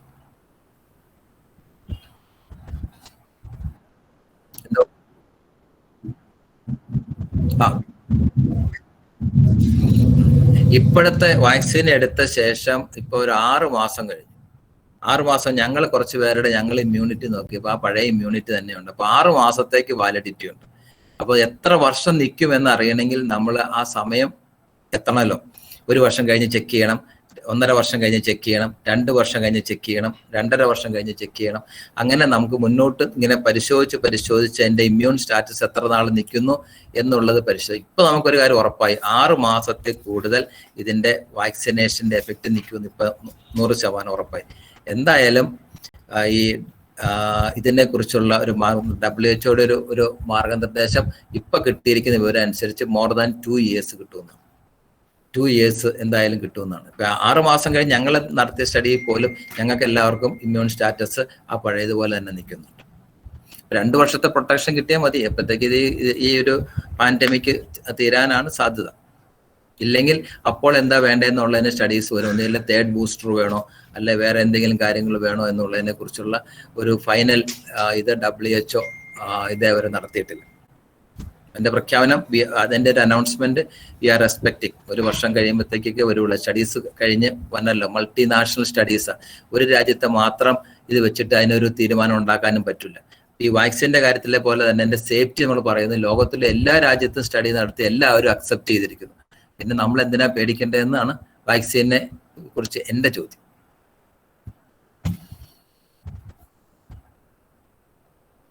ഡോക്ടർ, ഒരു ചോദ്യം കൂടി. ഡോക്ടർ പറഞ്ഞല്ലോ ഇപ്പൊ ആന്റിബോഡീസ് ടെസ്റ്റ് ചെയ്തെന്ന് പറഞ്ഞു. ഈ ആന്റിബോഡി ടെസ്റ്റ് ചെയ്യുന്ന അല്ലെങ്കിൽ ഇമ്മ്യൂണിറ്റി ടെസ്റ്റ് ചെയ്യുന്ന ഒരു കോമൺ ടെസ്റ്റ് ആണോ, അതെയോ ഒരു സ്പെഷ്യൽ ടെസ്റ്റ് ആണോ? അതിന്റെ ടെസ്റ്റ് ആണ് അത്? നമ്മൾ എടുത്ത വാക്സിൻ ഏതാന്ന് പറഞ്ഞിട്ട് വേണം അത് ടെസ്റ്റ് ചെയ്യാൻ. അപ്പൊ ഇപ്പൊ ഞാൻ എടുത്ത കോവിഷീൽഡ് ആണെങ്കിൽ എനിക്ക് എന്റെ സ്പൈക്ക് പ്രോട്ടീൻ ആണ്, ആന്റിബോഡിയാണ് ടെസ്റ്റ് ചെയ്യേണ്ടത്. അത് നമ്മൾ ലാബിൽ പറഞ്ഞാൽ അല്ലെങ്കിൽ ഇതിൽ ഡോക്ടറെ കുറിപ്പ് വാങ്ങിച്ചുകൊണ്ട് പോയ ലാബുകൾ അത് ചെയ്ത് അപ്പൊ നമുക്ക് വാക്സിന്റെ എഫക്റ്റീവ്നെസ് അറിയാം. നമുക്കിപ്പോ എടുത്ത എല്ലാവർക്കും എഫക്റ്റീവ്നെസ് കിട്ടിയിട്ടുള്ളത് കൊണ്ട് നമ്മൾ ഈ വാക്സിൻ വളരെ എഫക്റ്റീവ് ആണെന്നുള്ള വിശ്വാസത്തിലാണ്. ഈ വാക്സിൻ എടുത്തതിന്റെ ആന്റിബോഡീസ് അല്ലാതെ കോമൺ ആയിട്ട് ഇമ്മ്യൂണിറ്റി ടെസ്റ്റ് ചെയ്യാനുള്ള ഒരു ടെസ്റ്റ് ഉണ്ടോ? കോമൺ ആയിട്ടുള്ള ഇമ്മ്യൂണിറ്റി നമ്മളുടെ ടെസ്റ്റ് ചെയ്യാനായിട്ട് അതിനകത്ത് നമുക്ക് ചെയ്യാവുന്നത് ആന്റിബോഡി ടൈറ്റർ നമുക്ക് ചെയ്ത് നോക്കാം. പക്ഷെ അത് വളരെ ബ്രോഡാണ്. നമുക്ക് ഇന്നതിനെ സ്പെസിഫിക് എന്ന് പറയാൻ പറ്റില്ല. അതാണ് അതിന്റെ ഒരു handicap. Okay doctor, thank you. Doctor, അതുപോലെ ഈ പൾസ് ഓക്സിമീറ്റർ എല്ലാവരും മേടിച്ച് വീട്ടിൽ കരുതുന്നത് നല്ലതല്ലേ? ഡെയിലി മോണിറ്റർ ചെയ്ത് പോകുന്നത് നല്ലതല്ലേ? പൾസ് ഓക്സിമീറ്റർ നമുക്ക് 2 തരത്തിൽ ഉപയോഗിക്കാം. ഒന്ന് പൾസ് ഓക്സിമീറ്റർ നമ്മള് കയ്യിൽ വെച്ച് നോക്കിയിട്ട് നമ്മുടെ ഓക്സിജൻ സാച്ചുറേഷൻ ആ ഓക്സിജൻ സാച്ചുറേഷൻ നോക്കിയിട്ട് നമുക്ക് നമ്മുടെ ബ്ലഡിനകത്തുള്ള ഓക്സിജന്റെ ലെവൽ നമുക്ക് അസസ് ചെയ്യാം. അപ്പൊ നമ്മുടെ സ്റ്റാറ്റസ് നമുക്ക് മനസ്സിലാവും. ഒരു കാര്യം കൂടെ ചെയ്യണം. നമ്മൾ ഈ റെസ്റ്റിംഗ് സ്റ്റേജില് ഈ സാച്ചുറേഷൻ ഒരു 95, 94, 96 ഒക്കെ കാണിക്കുകയാണെങ്കിൽ, നേരത്തെ 99 ഉള്ള ആള് ഒരു 5 മിനിറ്റ് നടക്കുക, ഒരുവിധ സ്പീഡിൽ നടക്കുക. നടന്നു കഴിഞ്ഞിട്ട് ഒന്നോടെ സാച്ചുറേഷൻ നോക്കുക. ആ സാച്ചുറേഷൻ ഫാൾ ചെയ്യുന്നുണ്ടോ നോക്കുക. അപ്പോൾ എക്സേഷണൽ ഫാൾ ഇൻ സാച്ചുറേഷൻ അതും ഇതിനകത്ത് ഇമ്പോർട്ടൻ്റ് ആണ്. അപ്പോൾ പൾസ് ഓക്സിമീറ്റർ ഉണ്ടെങ്കിൽ നമുക്കത് വീട്ടിലുള്ള ആൾക്കാർക്കൊക്കെ ടെസ്റ്റ് ചെയ്യുന്നതിന് അത് വളരെ ഉപകാരപ്പെടും. പിന്നെ പൾസ് ഓക്സിമീറ്റർ വാങ്ങിക്കുമ്പോൾ നമ്മള് സ്റ്റാൻഡേർഡ് ക്വാളിറ്റി ഉള്ള പൾസ് ഓക്സിമീറ്റർ തന്നെ വാങ്ങും.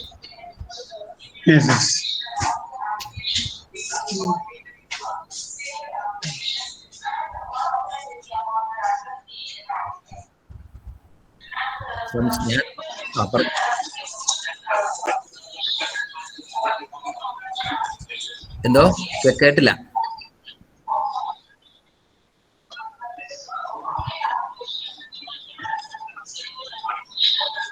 അതെ,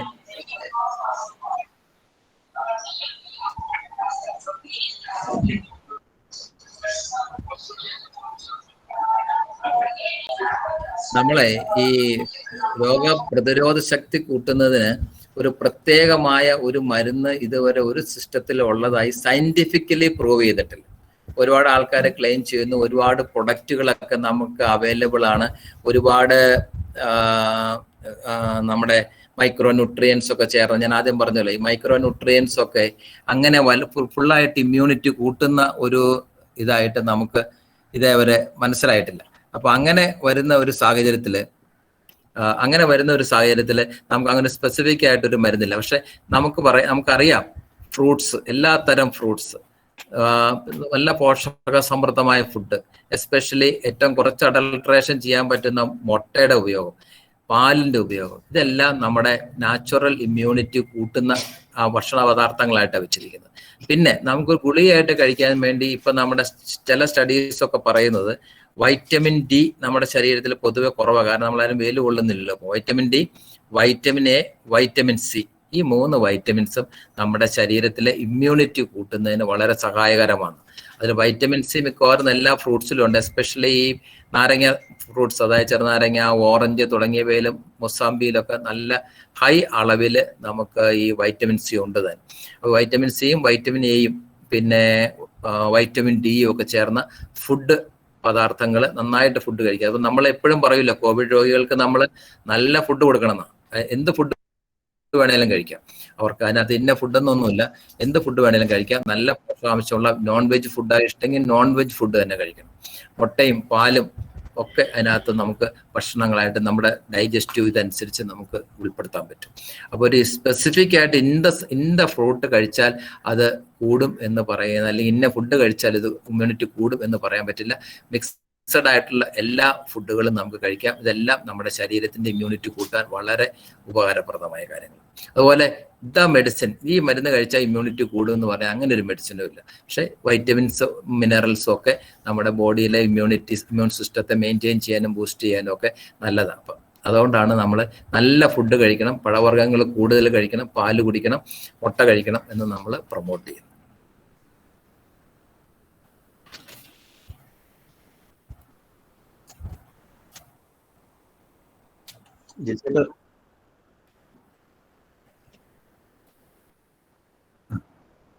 പറയാം.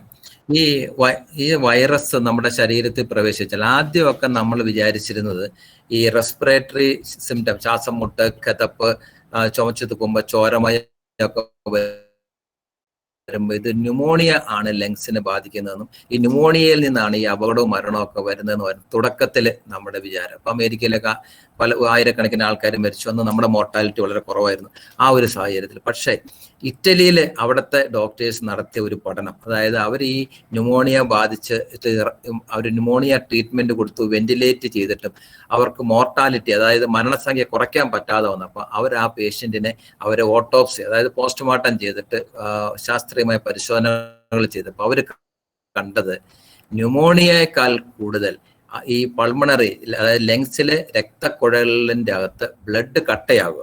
ബ്ലഡ് കട്ടയായ അതിന്റെ മുന്നോട്ടുള്ള ഭാഗത്തേക്ക് ബ്ലഡ് കയറി വരില്ല. അപ്പോൾ ഉള്ള കുഴപ്പം എന്താണെന്ന് വെച്ചാൽ ആ ഭാഗത്തുള്ള ലങ് ടിഷ്യൂ നശിച്ചു പോകും, അല്ലെങ്കിൽ ഡെഡ് ആവും.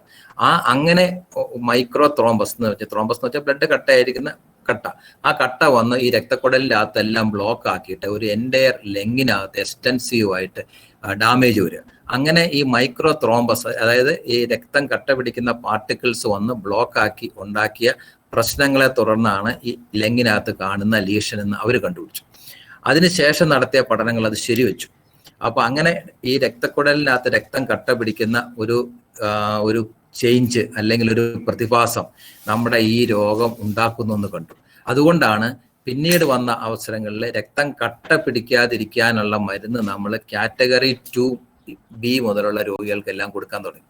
അപ്പൊ നമുക്ക് മനസ്സിലായി ആ രോഗികൾക്കെല്ലാം വളരെ അത്ഭുതകരമായ റിക്കവറി ഉണ്ടായി. അപ്പൊ ഈ ന്യൂമോണിയയോ ലങ്ങിന്റെ പ്രോബ്ലം ഇല്ല. അപ്പൊ ഈ രക്തം കട്ട പിടിക്കാതിരിക്കാനുള്ള ഈ മരുന്ന് ഇപ്പൊ നമ്മൾ ഡിസ്ചാർജ് ചെയ്ത് പോകുന്ന പേഷ്യന്റിനൊക്കെ 3 ആഴ്ച 4 ആഴ്ചയൊക്കെ കൊടുത്തു. അത് അതിന് മുമ്പ് ചോദിച്ചില്ലേ ഡി ഡൈമറിന്റെ കാര്യമൊക്കെ. അപ്പൊ ഈ പൾമണറി ത്രോംബസ് വന്നാലും ഈ ഡി ഡൈമറിന്റെ അളവ് കൂടും ബ്ലഡിന്റെ അകത്ത്. അപ്പൊ ആ ടെൻഡൻസി ഉണ്ടോ ഇല്ലെന്ന് അറിയാൻ ആ ടെസ്റ്റ് ഒക്കെ നമ്മൾ ചെയ്തു നോക്കും. ഞാൻ ആ ടെസ്റ്റിനെ കുറിച്ച് വിശദമായിട്ട് ഇവിടെ പറയാത്ത എന്നാന്ന് വെച്ചാൽ ആവശ്യമില്ലാതെ നിങ്ങളൊക്കെ പോയി ടെസ്റ്റ് ചെയ്യും.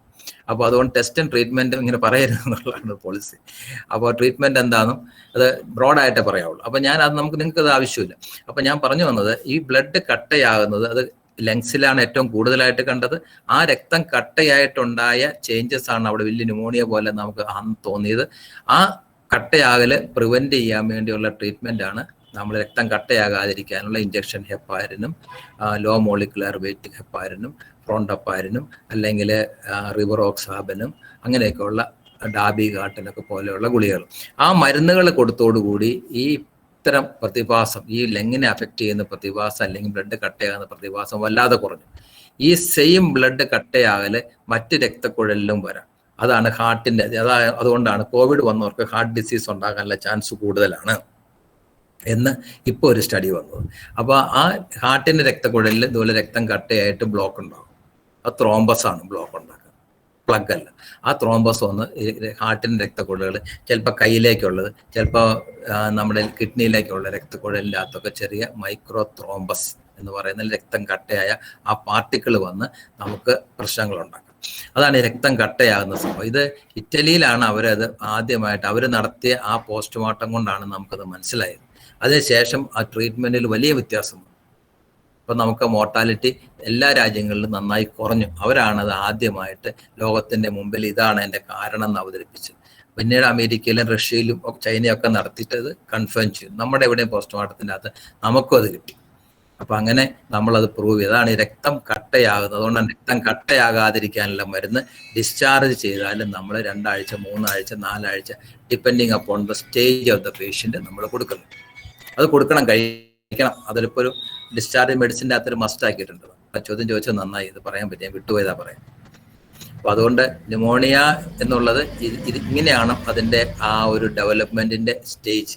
ആ ക്ലോട്ട് ഉണ്ടാകുന്ന സ്റ്റേജ് ഐഡന്റിഫൈ ചെയ്ത് ഈ ഡൈമറും മറ്റു പരിശോധനകളൊക്കെ ചെയ്ത് ഈ സ്റ്റേജ് ഐഡന്റിഫൈ ചെയ്ത് നമുക്ക് അപ്പം തന്നെ ഈ ട്രീറ്റ്മെന്റ് സ്റ്റാർട്ട് ചെയ്താൽ ഈ ക്ലോട്ടിങ് ഉണ്ടാകുന്ന കോംപ്ലിക്കേഷൻസ് നമുക്ക് നന്നായിട്ട് അവോയ്ഡ് ചെയ്യാൻ പറ്റില്ല, കുറയ്ക്കാൻ പറ്റും.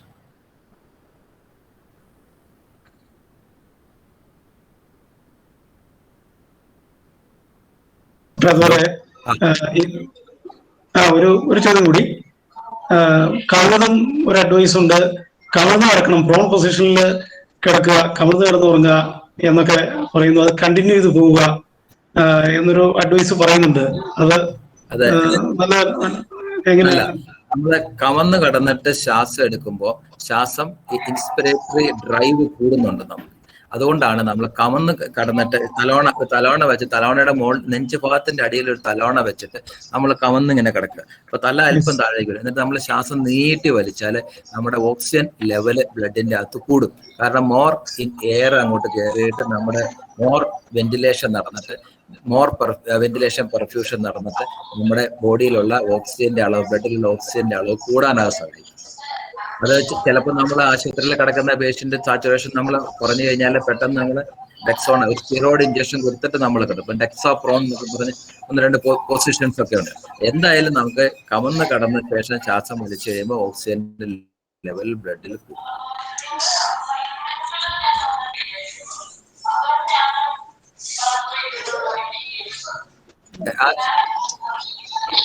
എന്തോ സാനിറ്റൈസർ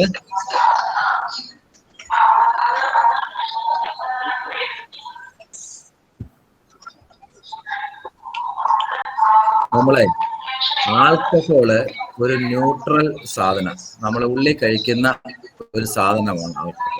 ആ ആൽക്കഹോളില് ഈതയിൽ ആൽക്കഹോളാണ്.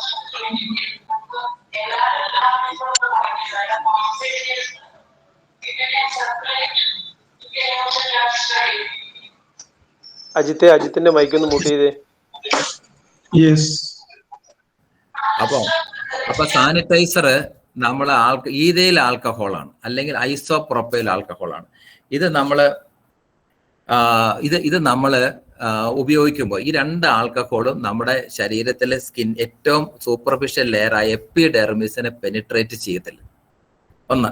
2, ഇത് നമ്മൾ ഈ റോ ആയിട്ട്, പല ആൾക്കാരും ഡ്രൈ ആയിട്ട് ആൽക്കഹോൾ കഴിക്കുന്നവർക്ക് ഡ്രൈ ആയിട്ട് നമ്മൾ കഴിക്കുമ്പോൾ വായ്ക്കകത്ത് മ്യൂക്കസ് മെമ്പറൈൻ ഉണ്ടല്ലോ, അത് ദ്രവിച്ചു പോണില്ലല്ലോ. ആൽക്കഹോള് നമ്മൾ ഡ്രൈ ആയിട്ട് കഴിക്കുന്നവരുണ്ട്, സിപ്പ് ചെയ്ത് കഴിക്കുന്ന, വെള്ളം ഒഴിക്കാതെ സോഡ ഒഴിക്കാതെയും കഴിക്കുന്ന ആൽക്കഹോൾ നമ്മൾ വായി ചെല്ലുന്നു. വായ്ക്കകത്ത് തൊലിയേക്കാളും നേരത്തെ കയ്യിലെ തൊലി നല്ല തിക്ക. അതിനകത്ത് എപ്പിഡെർമിസിന്റെ പെനിട്രേറ്റ് ചെയ്യാൻ ആൽക്കഹോളിന് കഴിയില്ല.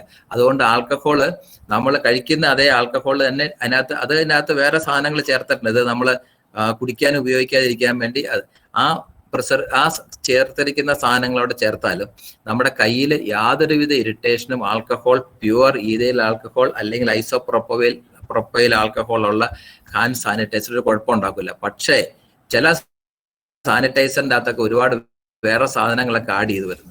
അതിനകത്ത് ചിലര് ആയുർവേദിക് മെഡിസിൻസ്, ഹോമിയോ മെഡിസിൻസ്, പിന്നെ വേറെ തരം കെമിക്കൽസ്, അങ്ങനെ പല സാധനങ്ങൾ ആഡ് ചെയ്തിട്ട് വില കൂട്ടാൻ വേണ്ടി, പ്യുവർ ഇതിന്റെ വില സർക്കാർ നിശ്ചയിച്ചിട്ടുണ്ട്, അതുകൊണ്ട് കൂട്ടാൻ വേണ്ടി വേറെ സാധനങ്ങൾ അതിൻ്റെ അകത്ത് ചേർക്കും. ആ സാധനങ്ങൾ ചിലർക്ക് അലർജി ഉണ്ടാക്കും. അപ്പൊ അതുകൊണ്ട് സാനിറ്റൈസർ വാങ്ങിക്കുമ്പോഴും സ്റ്റാൻഡേർഡ് കമ്പനിയുടെ ക്വാളിറ്റി ഉള്ള സാനിറ്റൈസർ നല്ല കടകളിൽ നിന്ന് തന്നെ വാങ്ങുക. അപ്പോൾ നമുക്ക് യാതൊരുവിധ ഇറിറ്റേഷൻ ഉണ്ടാവില്ല. കാരണം ആൽക്കഹോൾ നമ്മൾ ഉള്ളിൽ കഴിക്കുന്ന സാധനം, അത് കയ്യെ പറ്റിക്കൊണ്ട് എന്താ പ്രശ്നം ഉണ്ടാകുന്നത്? ആ ഉള്ളിൽ കഴിക്കുന്ന അതേ ഈഥൈൽ ആൽക്കഹോൾ തന്നെയാണ് നമുക്ക് ഇവിടെ തരുന്നത്. അതുപോലെ ഇതിനകത്ത് മീഥൈൽ മെത്തനോൾ ചേർത്തിട്ടുമില്ല. അപ്പോൾ നമുക്ക് വളരെ സേഫ് ആയിട്ട് ഈ ആൽക്കഹോൾ നമുക്ക് കയ്യിൽ സാനിറ്റൈസർ കയ്യിൽ ഉപയോഗിക്കാം, എവിടെ ഉപയോഗിച്ചാലും കുഴപ്പമില്ല. പക്ഷെ നമ്മൾ വായിക്കൊള്ളുകയും ചെയ്യരുത്. കാരണം അതിനകത്ത് കുടിക്കാൻ ഉപയോഗിക്കാതിരിക്കാൻ വേണ്ടി അതിനകത്ത് അവർ ഈഡിയബിൾ ആൽക്കഹോൾ അല്ലാതാക്കിയിട്ടുണ്ട്. അതുകൊണ്ട് ആൽക്കഹോൾ സാനിറ്റൈസേഴ്സ് ഇതുവരെ പ്രശ്നം ഉണ്ടാക്കിയതായിട്ട് കേട്ടിട്ടില്ല. വളരെ ശ്രദ്ധിച്ചോണം, അതിന്റെ ഇൻഗ്രീഡിയൻസ് വായിച്ചു നോക്കണം. നമുക്ക് ആൽക്കഹോളേ ആവശ്യമുള്ളൂ. Alcohol, isopropyl alcohol, ethyl alcohol അല്ലെങ്കിൽ ഐസോപ്രോപ്പൈൽ ആൽക്കഹോൾ, അത് മാത്രം 70% ഉപയോഗിച്ചാൽ ഈ അണുക്കളെല്ലാം നമുക്ക് നശിപ്പിക്കാം. ബ്ലീച്ചിങ് സൊല്യൂഷൻസ് ഉപയോഗിക്കുമ്പോൾ നമ്മൾ സൂക്ഷിക്കണം. ബ്ലീച്ചിങ് സൊല്യൂഷൻസും ഒക്കെ കയ്യിൽ പറ്റുമ്പോൾ നമ്മൾ സൂക്ഷിക്കണം.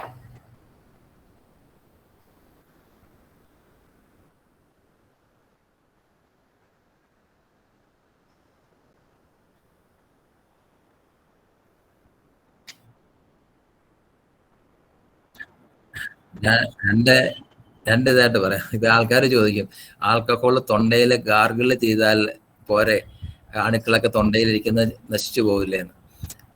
യെസ്, ആൽക്കഹോൾ ഗാർഗിൾ ചെയ്താൽ കുറയും. പക്ഷെ നമുക്ക് പ്രൊമോട്ട് ചെയ്യാൻ പറ്റില്ല. കാരണം എന്താണെന്ന് വെച്ചാൽ അത് പിന്നെ മറ്റുള്ള പല ആരോഗ്യ പ്രശ്നങ്ങൾക്കും കാരണമാവും.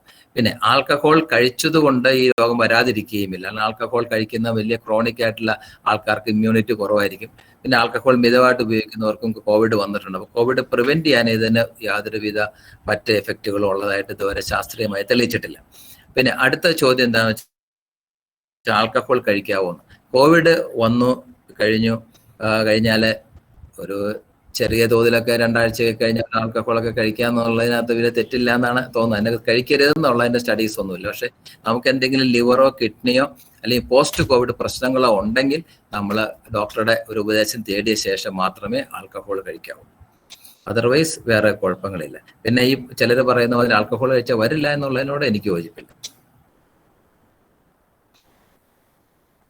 പിന്നെ ആൽക്കഹോൾ വാക്സിൻ എടുത്ത ശേഷം ഈ വലിയ മദ്യപാനം, വാക്സിൻ എടുത്ത ആദ്യത്തെ 2 ആഴ്ചകൾക്കുള്ളിൽ നമ്മൾ കഠിനമായ മദ്യപാനം ഒഴിവാക്കുന്നതാണ് എപ്പോഴും നല്ലത്.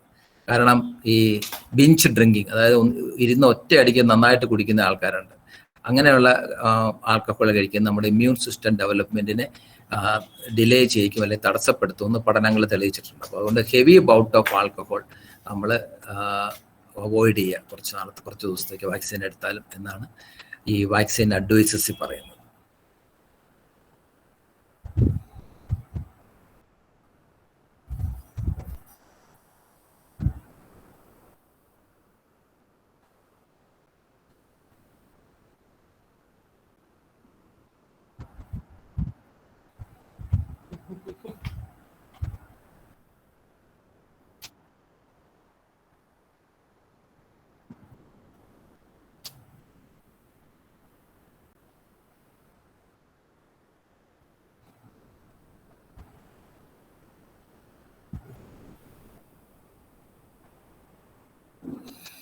കേൾക്കുന്നില്ല കേട്ടോ.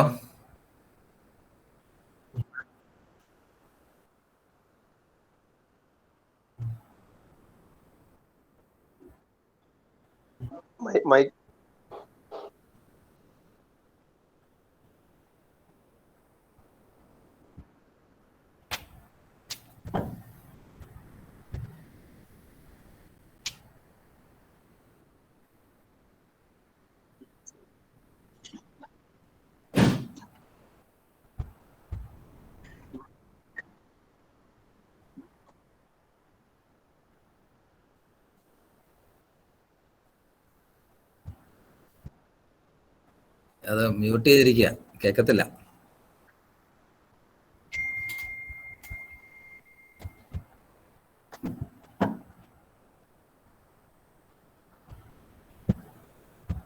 ജോണി സാറേ ഒരു വാക്ക്. ജോണി സാറ് ചിലപ്പോൾ ഇനി സംസാരിക്കാൻ അവസരം തന്നില്ലെങ്കിലോ എന്ന് ഓർത്താ. ഡോക്ടറെ വളരെ നല്ല ക്ലാസ് ആയിരുന്നു, വളരെ ഇൻഫർമേറ്റീവ് ആയിരുന്നു, വളരെ നല്ല പ്രസന്റേഷനും ആയിരുന്നു. ഇനി ചിലപ്പോൾ ജോണി മേതിപ്പാറ ഒരു അവസരം എനിക്ക് തന്നിരിക്കില്ല ചിലപ്പോൾ സംസാരിക്കാനായിട്ട്. പക്ഷേ താങ്ക്സ് ഡോക്ടറെ. Thank you.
പ്രിയപ്പെട്ട പ്രസിഡന്റ്, അതുപോലെ ഇന്നത്തെ നമ്മുടെ മുഖ്യ അതിഥിയും സ്പീക്കറുമായ ഡോക്ടർ ജിൽസ് ജോർജ്, മറ്റ് അഭിഭാഷകരും അല്ലാത്തവരുമായിട്ടുള്ള എല്ലാ സുഹൃത്തുക്കളെയും, നമ്മുടെ മൂവാറ്റുപുഴ ബാർ അസോസിയേഷനെ സംബന്ധിച്ചിടത്തോളം കഴിഞ്ഞ ഏതാനും ആഴ്ചകളായി ഇൻഫർമേറ്റീവ് ആയിട്ടുള്ള ക്ലാസ്സുകൾ അഡ്വക്കേറ്റ്സിനും അതുമായി ബന്ധപ്പെട്ട സമൂഹത്തിനും നൽകി വരികയാണ്.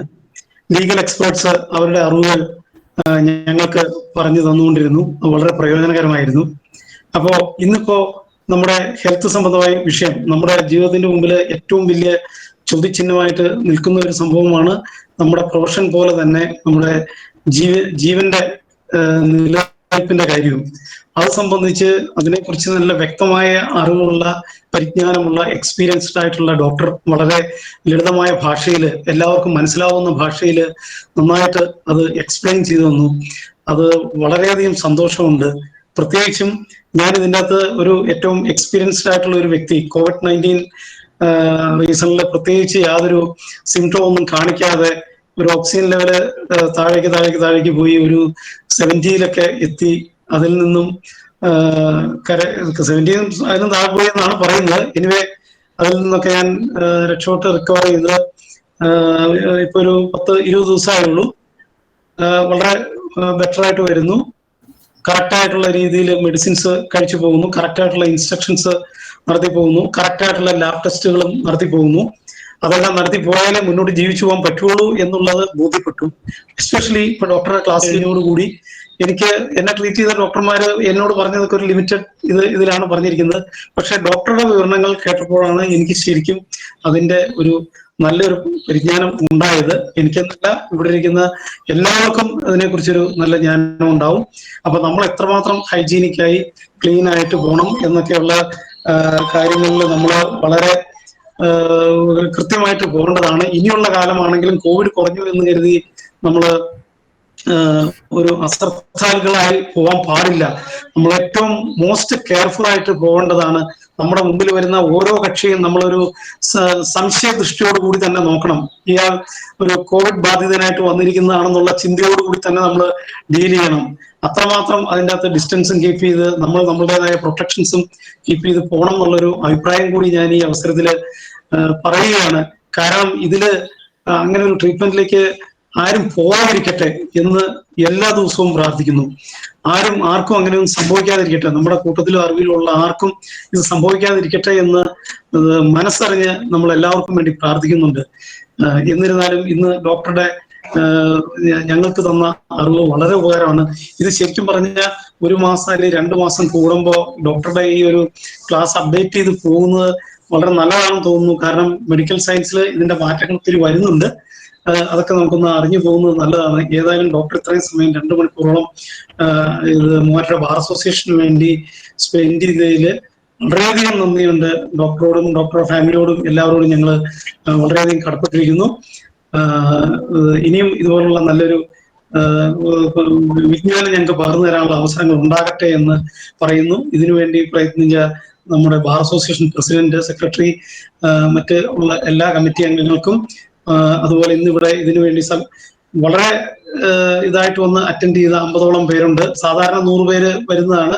അവർക്കൊന്നും അതിന്റെ ഒരു സീരിയസ്നെസ് മനസ്സിലാകുന്നിട്ടാണ്. ഏതായാലും ഈ വന്ന് അറ്റൻഡ് ചെയ്തിട്ടുള്ള എല്ലാവർക്കും ഇതിന്റെ ഒരു പ്രത്യേകം നന്ദി രേഖപ്പെടുത്തുന്നു. നന്ദി, നമസ്കാരം.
ജിൽസിയേട്ടാ, വൈകിയ വേളയിൽ ഒരു ചോദ്യം ചോദിച്ചോട്ടെ, ഒരു സംശയം.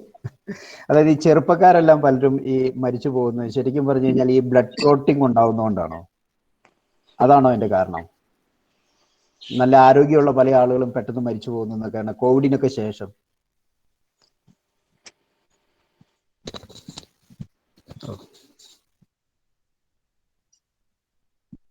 മ്യൂട്ടാണല്ലോ. ഓക്കെ.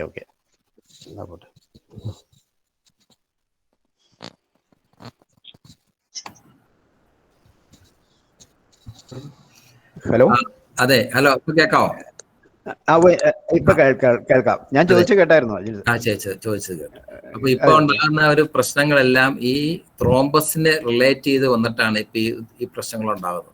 അതുകൊണ്ടാണ് ഞാൻ പറഞ്ഞത് ഈ ലോങ് കോവിഡ് സിംറ്റംസ്, പ്രത്യേകിച്ച് ഈ ലോങ് കോവിഡ് സിംറ്റംസിനകത്ത് കാർഡിയക്, ന്യൂറോളജിക്കൽ അങ്ങനെയൊക്കെയുള്ള പ്രശ്നങ്ങൾ നമ്മൾ ഈവൻ ഈ എക്സ്ട്രീം ഫറ്റീഗബിലിറ്റി നമ്മൾ വെറുതെ വേഗമായിട്ട് വിടരുത്. അത് നമ്മൾ ഇൻവെസ്റ്റിഗേറ്റ് ചെയ്യണം. അതിന്റെ കാരണം കണ്ടുപിടിച്ച് നമ്മൾ ട്രീറ്റ്മെന്റ് എടുക്കണം. പിന്നെ ഇപ്പൊ നമ്മൾ ലോങ് ടൈം കുറച്ച് നാളത്തേക്ക് കൂടി ഈ ആന്റി കോയാവലൻസ് കൊടുത്തു വിടുന്നത് കൊണ്ട് എനിക്ക് തോന്നുന്നത് ഈ ലോങ് കോവിഡ് സിംറ്റംസ് തന്നെ വളരെ നന്നായി കുറഞ്ഞിട്ടുണ്ട്. ഈ ത്രോംബസ് ആണ് ഇതിന്റെ മെയിൻ പ്രോബ്ലം ഉണ്ടാക്കുന്നത്. അതിന് കാരണം നമ്മുടെ ഈ ഓട്ടോ ഇമ്മ്യൂൺ ഡിസീസ് പോലെ ഡെവലപ്പ് ചെയ്ത് വരുന്നതുകൊണ്ടാണ്. അതെ. ഇതിന്റെ ഈ കോവിഡിന്റെ ഡയറക്റ്റ് എഫക്റ്റ് കൊണ്ട് തന്നെയാണ് ഇത് വരുന്നത്, ഈ പ്രശ്നങ്ങളും വരുന്നത്. ഈ ഒരുപാട് കെമിക്കൽസും ഒരുപാട് മറ്റ് ഞാൻ പേരുകൾ ഒത്തിരി സാധനം, ഇന്റർലോക്കിയും പോലുള്ള ഒരുപാട് സാധനങ്ങൾ നമ്മളിതിന്റെ കൂടെ സിന്തസൈസ് ചെയ്യുന്നുണ്ട്. അതുപോലെ തന്നെയാണ് ഈ സൈറ്റോകൈൻ സ്റ്റോം. ഈ സഡൻ ഈ നമ്മൾ പേഷ്യന്റ് ലൂസ് ചെയ്യുന്നത് പലപ്പോഴും ഈ സൈറ്റോകൈൻ സ്റ്റോം വന്നിട്ട്. സൈറ്റോകൈൻ സ്റ്റോം നമ്മൾ വളരെ എയർലി പിക്കപ്പ് ചെയ്ത് കഴിഞ്ഞാൽ മാത്രമേ നമുക്ക് എഫക്റ്റീവായിട്ട് ട്രീറ്റ് ചെയ്യാൻ പറ്റൂ. അതങ്ങ് എസ്റ്റാബ്ലിഷ് ചെയ്ത് കഴിഞ്ഞാൽ സൈറ്റോകൈൻ സ്റ്റോമിൽ നിന്ന് പേഷ്യന്റിനെ ചികിത്സിച്ച് സുഖപ്പെടുത്തുക എന്നുള്ളത് വളരെ ദുഷ്കരമായ കാര്യം. ഈ സൈറ്റോകൈൻ സ്റ്റോം പ്രിവെന്റ് ചെയ്യാൻ വേണ്ടിയാണ് നമ്മൾ സ്റ്റീറോയിഡ്സും പിന്നെ ഈ ഡോക്സിലിക്സിയും മാവും ഒക്കെ നമ്മൾ ഉപയോഗിക്കുന്നത്. അത് സമയത്ത് റൈറ്റ് ടൈമിൽ റൈറ്റ് പേഷ്യൻറ്റിന് നമ്മൾ ഉപയോഗിച്ചു കഴിഞ്ഞാൽ നല്ല എഫക്റ്റ് കിട്ടുന്നുണ്ട്. നമ്മൾ രണ്ടും നമ്മൾ നന്നായിട്ട് ഉപയോഗിക്കുന്നുണ്ട്. Okay, thank you. ഓക്കെ.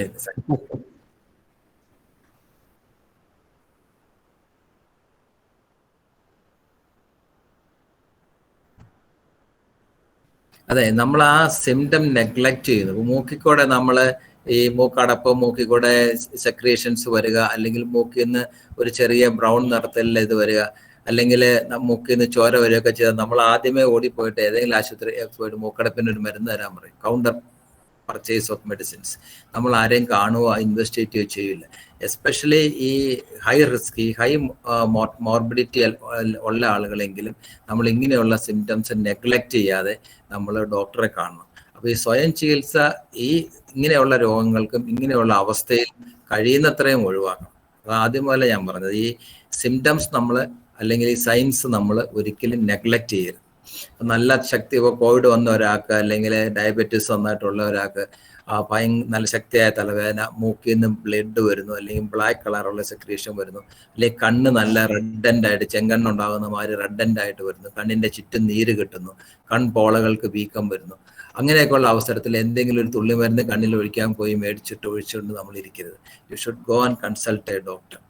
അപ്പോൾ നമുക്ക് നേരത്തെ ഡയഗ്നോസ് ചെയ്യാൻ പറ്റും. ഇതിപ്പോൾ നമുക്ക് ഈ ഫംഗസ്, ബ്ലാക്ക് ഫംഗസ് ആയാലും വൈറ്റ് ഫംഗസ് ആയാലും യെല്ലോ ഫംഗസ് ആയാലും നമുക്കിത് ഡയഗ്നോസ് ചെയ്യണമെങ്കിൽ അതിന് ഹിസ്റ്റോപത്തോളജിക്കൽ എവിഡൻസ് വേണം.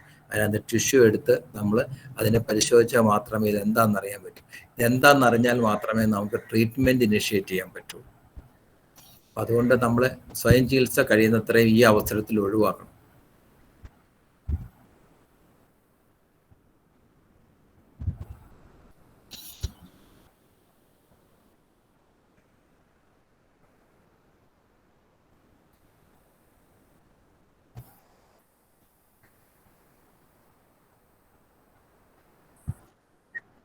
Okay. Thank you for giving an opportunity to interact with my friends and my senior persons from my native place. Thank you. See you again. Bye. Bye.